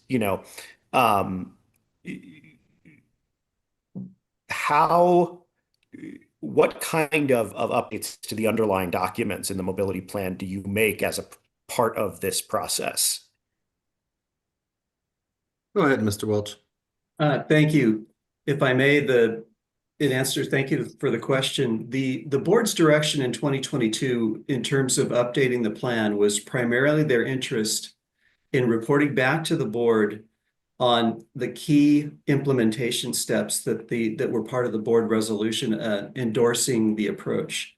There was not an intent, however, to attempt to replicate or update all of those things, Director Nicholson, one by one. However, I will say that many of those things are in play, in fact. So for example, the long-range financial plan is a very sophisticated update to the work that was done by the consulting team for Reimagine RTD. The comprehensive operational analysis that will begin next year is in fact going to update all of the material that was done for the 5 years in the SOP, as well as what we did for the comprehensive assessment of services. There are other aspects of the mobility plan for the future and Reimagine RTD that were regarded as somewhat settled at that time. We're not discussing, for example, Tabor anymore, the boundaries of the district. There will be more work done on parking. That was part of the Reimagine project scope. So I hope that helps. The board's report tonight essentially wraps up the mobility plan for the future from the staff's perspective. Sorry, Nicholson.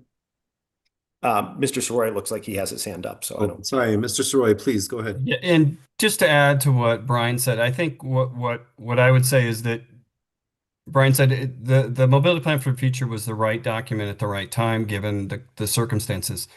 I don't think, what we create out of the COA and what we create out of a 30-year plan following that, I think may look different. I certainly think there is a lot of discussion and by our stakeholders and by the legislature about what we should include in that. And I think we have a little bit of time to determine what ultimately is. I think the COA, like I said, will be a foundational piece that will help inform how we may produce a document that provides that 30-year holistic vision. Director Nicholson? So then, does staff currently have the capacity to produce an updated future revenues memo the way that it was produced in 2022? Was that done by outside consultants, or is that something that if the board wanted to get new projections of what various different sales tax options would look like and the impact on our long-term revenues, is that something that we could ask you to produce again so that we could get those same kinds of updated understandings of where we're sitting and how to deal with it? I'll start, and I might ask Brian to jump in because he was probably a little bit more engaged on that process. But I would say, as of today, in terms of the scope for the COA, it's not part of the scope for the COA. Now, we haven't fully developed a scope for what we might do in the future, and obviously that's going to probably require resources beyond what we currently have identified. I guess what I'm asking is, like we can try to estimate the budget, but is it within staff's capacity to also help us think through what kind of additional funding and what kind of, if we needed to go to the ballot, what kind of ballot measure would be required. I get the sense from reading everything and reading the room that maybe people are not wild about the idea of making those sorts of estimates and predictions for political reasons, but I feel like we need to start having that conversation about nuts to soup, what this has to look like in order for us to keep running the service. So I'm sort of wondering, what would be required to create an updated version of that memo? And maybe this is a question for GM CEO Johnson. Madam CEO. Thank you. I was just trying to come off mute before you said that, Secretary Nicholson. So if anything, I do believe it would be quite advantageous to leverage external resources as well, for a myriad of different reasons. We have wonderful subject matter experts here, but when we look at the landscape throughout the country, we are not alone in reference to some of the financial challenges that are facing public entities. And as we talk about public transportation, when you think about the Highway Trust Fund, as we look at the federal level, how that funds some type of transit, but looking at the reliance and what's happening at the federal level, not getting into partisan politics, but just stating the obvious. There are so many different factors that come into play and what might be beneficial. So in sum, my opinion, from a professional like Bill, who's been in this realm for 30 years, perhaps not in Denver, but I've been around the country, I would say it would in this agency's best interest to leverage internal and external resources to get a more clear perspective of possibilities. One Last more question. So again, having read the mobility plan from 22, it makes a passing reference, one bullet point on one slide about autonomous fleets. I think as a number of us have discussed and even pointed out in meetings, autonomy has become a very much more commonplace thing, both in terms of the individual passenger vehicles and in vehicles being designed for public transit. What has the agency done, either as part of this process or that feeds into this process, to update our understanding of both our interactions with the autonomous vehicles in our landscape and also the opportunities for us to leverage autonomy? It would certainly seem to me that maybe it's time for an autonomous vehicles memo that lays out some of the same in the same sort of detail and the impacts that it has on the agency. But I'd love to hear you guys talk about how autonomy fits into this. Go ahead, Mr. Sroy. Thank you, Chair. I'll start. I know that Brian may have something to add. I think, we do have experience with autonomous vehicles. We have 2 pilots that we participated in over the years. We've had the AV61 pilot that was, I believe, in 2018, 2019, that I'll say was challenging. That was early.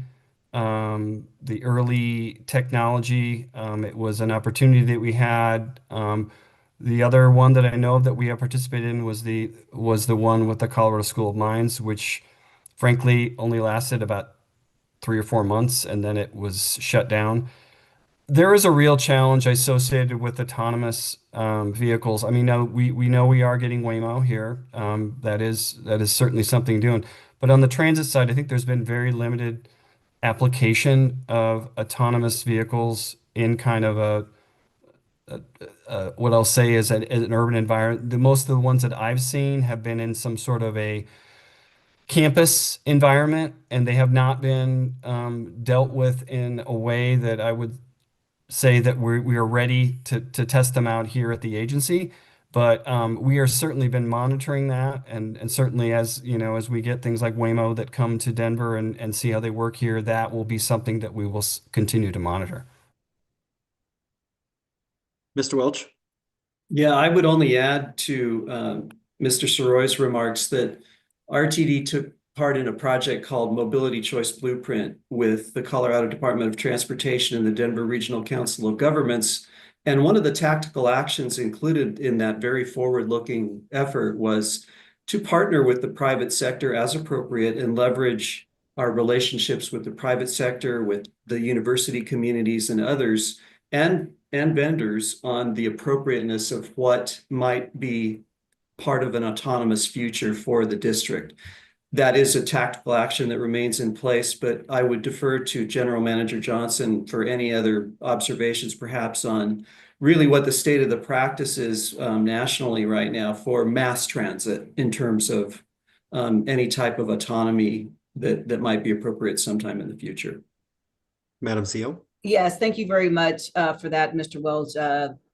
The segue to that is perfect because at the American Public Transportation Association level, there is an autonomous committee that has just kicked off more or less because there has been dipping toes in the water, but to the point that you raised, Mr. Welch, in urbanized environments, traditionally the autonomous vehicle deployment is done within a constrained environment or contained environment, I should say.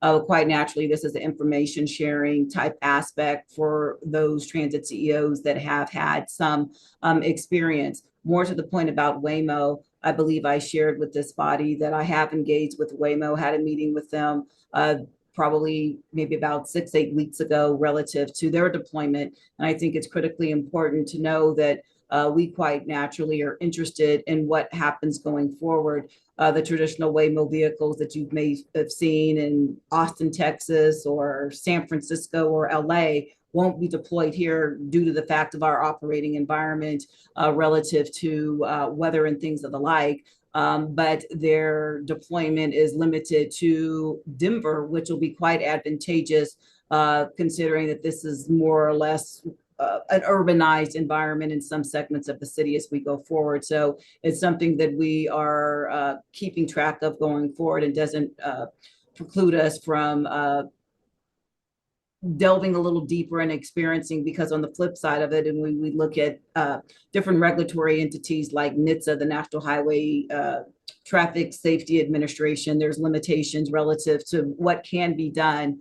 And then more to the point about where we are currently as a industry and what needs to be done to bring on vehicles and I would say integration of that into a transit network is something that needs further exploration, but we are in a position where we can be part of those discussions. So thank you for that. May I, or? Yes, proceed. I would just say, so I really appreciate that, and I appreciate you bringing up APTA and the committee. You and I were both at the Transform, where they had multiple autonomous electric vehicles that were being shown off. And I think for me, recognizing exactly what was said by Mr. Soroy and Mr. Welch, you don't want to do this too early and then end up with a gigantic fleet of vehicles that you can't use or that break or whatever. But that because we have such a large segment of both purchase transportation through the AOD service and the FlexRide service, for which we have we spend quite a good deal of money on. There is a very strong incentive from where I sit to try to replace one or both of those services with autonomous vehicles run by us as soon as reasonably feasible, or at least to do so in some part of the district as an opportunity to see if it is a better quality of service than, say, a FlexRide that costs us $1,000 per ride because of the low utilization rate.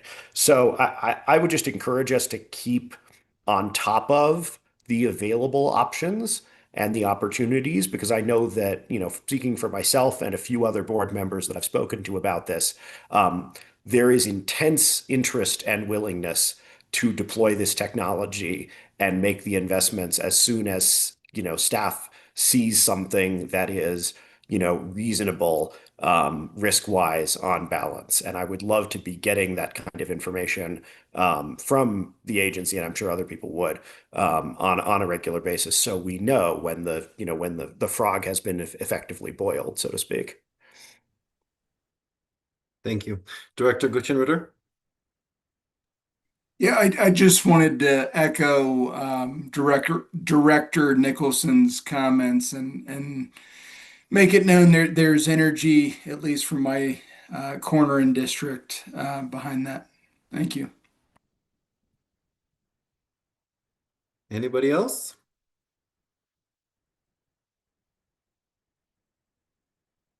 Okay. I would just like to give you a little bit of feedback as a director, stepping out of my chair role for a moment. Thank you for providing the slide with the agency challenges.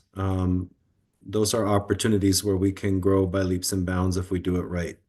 So the fact that we need to look at our financial needs outweighing our anticipated resources is huge and has been an ongoing conversation the entire time I've been on the board, likely will continue well into the future. Those are concerns that will never go away. It's common discussion and debate and argument and begging and pleading and fighting for limited resources as a government entity. Not to be compounded by the fact that we are in Colorado and as a special district, we have a lot of limitations on what we can do. So thank you for focusing on that going forward with any kind of comprehensive operational analysis or updates to our Reimagine process. Thank you for focusing on the primary long-range focus being asset renewal. It unfortunately flies in the face that we have to take care of what we have before we break it, instead of building more and putting further strain on the system that is already aging in place. And there are little discussions all over the district regarding what asset renewal looks like, where it's wanted, where it's not wanted, who wants it, who uses it, and how we're providing those services, which leads to that third one, which is a desire everybody has in every corner of this district for more service and system expansion. But it cannot come at the cost of maintaining our equipment in the state of good repair to serve the public safely. My first year on the board, Director Erickson and Director Davidson and Director can't think of his name now, the former director from District E, we were having a conversation about what it is. There are three things: regular, reliable, and safe service. That has not gone anywhere, and that continues to be a priority for every person and everywhere throughout the district. And we've made great strides in safety by doing our state of good repair. Safety is sometimes confused with security, which is also a place where we've made great strides, and I don't want to see that work go away. But I do think that the regular and reliable piece of any comprehensive operational analysis or any type of plan for the future are going to be the pieces that everybody's looking at. The common conversation I hear in community right now is that everybody wants Taiwan service or Singapore bus delivery service every 7 minutes, all day long. Don't have to think about it, don't have to wait. But we do not have the density and we do not have the funding to provide that right now. And so as we work towards that in the future, because we will eventually become a place with a lot of density, but it's going to take a while to get there, it is something we need to keep a focus on. The anger and angst over having to wait a full hour before your next bus comes in certain parts of the district is certainly an understandable frustration that our taxpayers have. But given the size of our district, it's also understandable where that competes with operating sense and taking care of the people who serve the people we are serving. In terms of your pathway forward, I would give the advice that use that comprehensive operational analysis in 2026 to gather absolutely as much information as you can from every sector of our regional transportation district, all 48 municipalities, making sure that we understand what their plans are going forward. So we don't end up in a situation where we have one city dumping tons of money into an expected project with a Field of Dreams outcome. They've built it and expect us to come, and we're not part of that conversation. And that's going to happen a lot here in Denver, in the capital area, with respect to Burnham Yard and some other activities that are going on, but it also happens everywhere else in the district. And we just have to make sure that all of that information is good, up to date, and compiled in there in order to figure out what we're doing for the next 30 years and find the funding resources to be able to do it.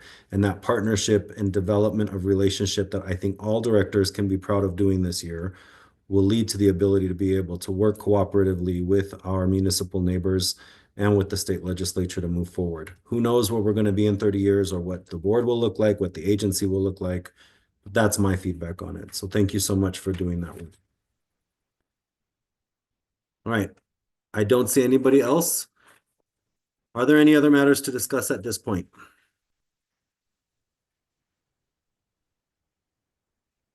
Awesome. I don't see anybody. So we are going to keep moving.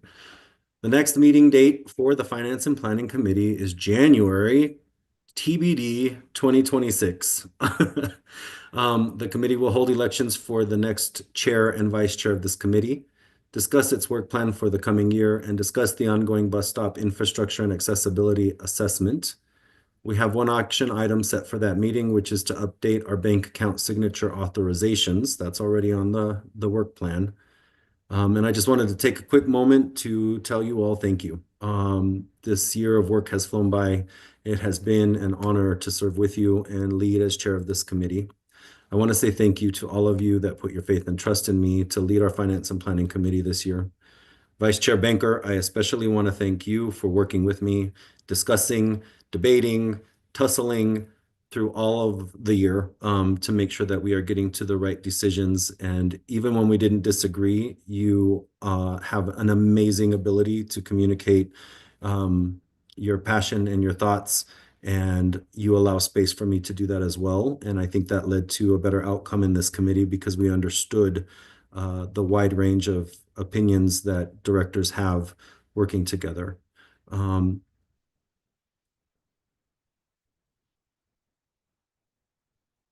I have a couple of things that I want to make sure I put on the record here. So there's a couple of to-dos. One, we need to return next year and make some clear recommendations on peer comparator agencies and recommend the right comparator agencies for the right purpose.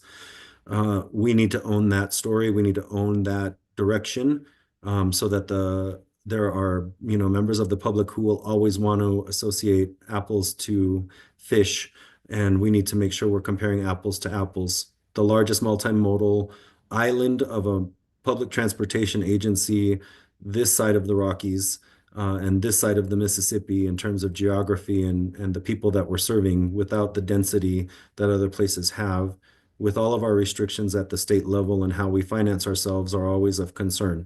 And so we need to keep clarity on who we are comparing ourselves to, but we also need to look at different aspects, whether that's light rail, bus, paratransit, or commuter rail. We should be comparing ourselves to the right agencies and not just anybody who we find convenient for whatever narrative we're trying to spin. I think we have a real responsibility to that, to the agency and to the board ourselves and to our taxpayers ultimately. The 5-year financial forecast will need to be brought up. That will automatically change from 2025 to a 2026 FIFE, and it will need to be brought up no later than March of 2026 in the Finance and Planning Committee. And then I do believe that I'm going to leave these last recommendations here for whoever hears them or thinks about them next year. With respect to the fiscal policy, we do need to discuss the ratio update. If 1.2 is not sufficient, then what is the right number and how do we get there? I am concerned about the sources that feed into the FISA account. I am of the opinion that the 0.04% sales tax is all that should be going into that account. Other revenue sources should probably be put into the unrestricted fund to be put to use in the regular use of the agency. Because when we're selling properties, real estates, or other things, unless there is a unique reason to put it into that account, they need to go back to the public who purchased them in the first place. That's an update that would need to be made next year. We definitely need to talk about what our rights are as an agency and how we raise funds, whether that is property tax, additional sales and use tax, and as Director Nicholson continues to bring up, going to ballots for different measures also requires permission from the legislature to do so for the right reasons. That comes with the responsibility to serve the public. This committee is often focused, and for good reason, on financial matters, but this is the Finance and Planning Committee. The planning part of this committee often gets overlooked or forgotten in lieu of arguments that can break out over very passionate things called dollars. We can't plan without funding, and we can't fund what we have not planned. And so they go together pretty well as long as we keep them in balance. So to that end, I look to staff to make sure that this committee stays focused on the right type of planning work that needs to be done with recommendations on how we finance it going into the future. And I thank you all for all of your hard work in helping us get through quite the work plan for this year. I made one promise at the beginning, and that was to complete the work plan to the best of my ability. And with the exception of not making a recommendation about comparator agencies, we together, all of us, and the former director Catlin, completed our work.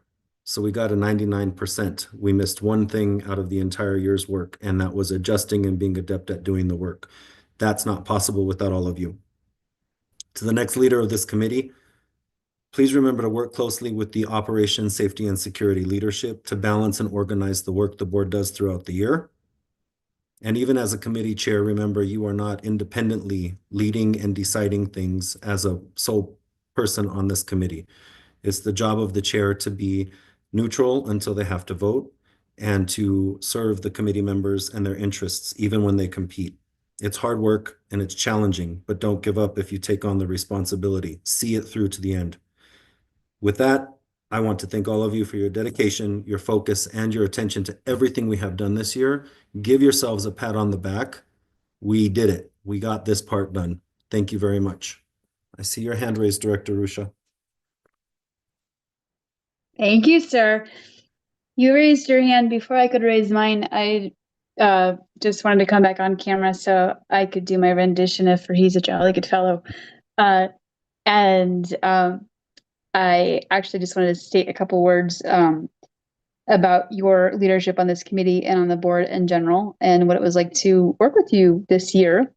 So when I chaired OSS with Director Harwick, we often would need to confer with F&P Chair Guzman about our work plan because it was so overloaded in both policy and administration, and some inertia, habit. We could not get through the evening. And so we sent over items to this committee, and this committee handled them. And Director Guzman was more than gracious about it. We also had a friendly bet at the beginning of the year between the two committees, who would get their work plan done, or done the most, or done first. I'm not really sure the terms. I would say maybe there were 2 items because the 5-year financial forecast is pending. However, OSS did not complete 2 items either, which means it's a tie. So with that,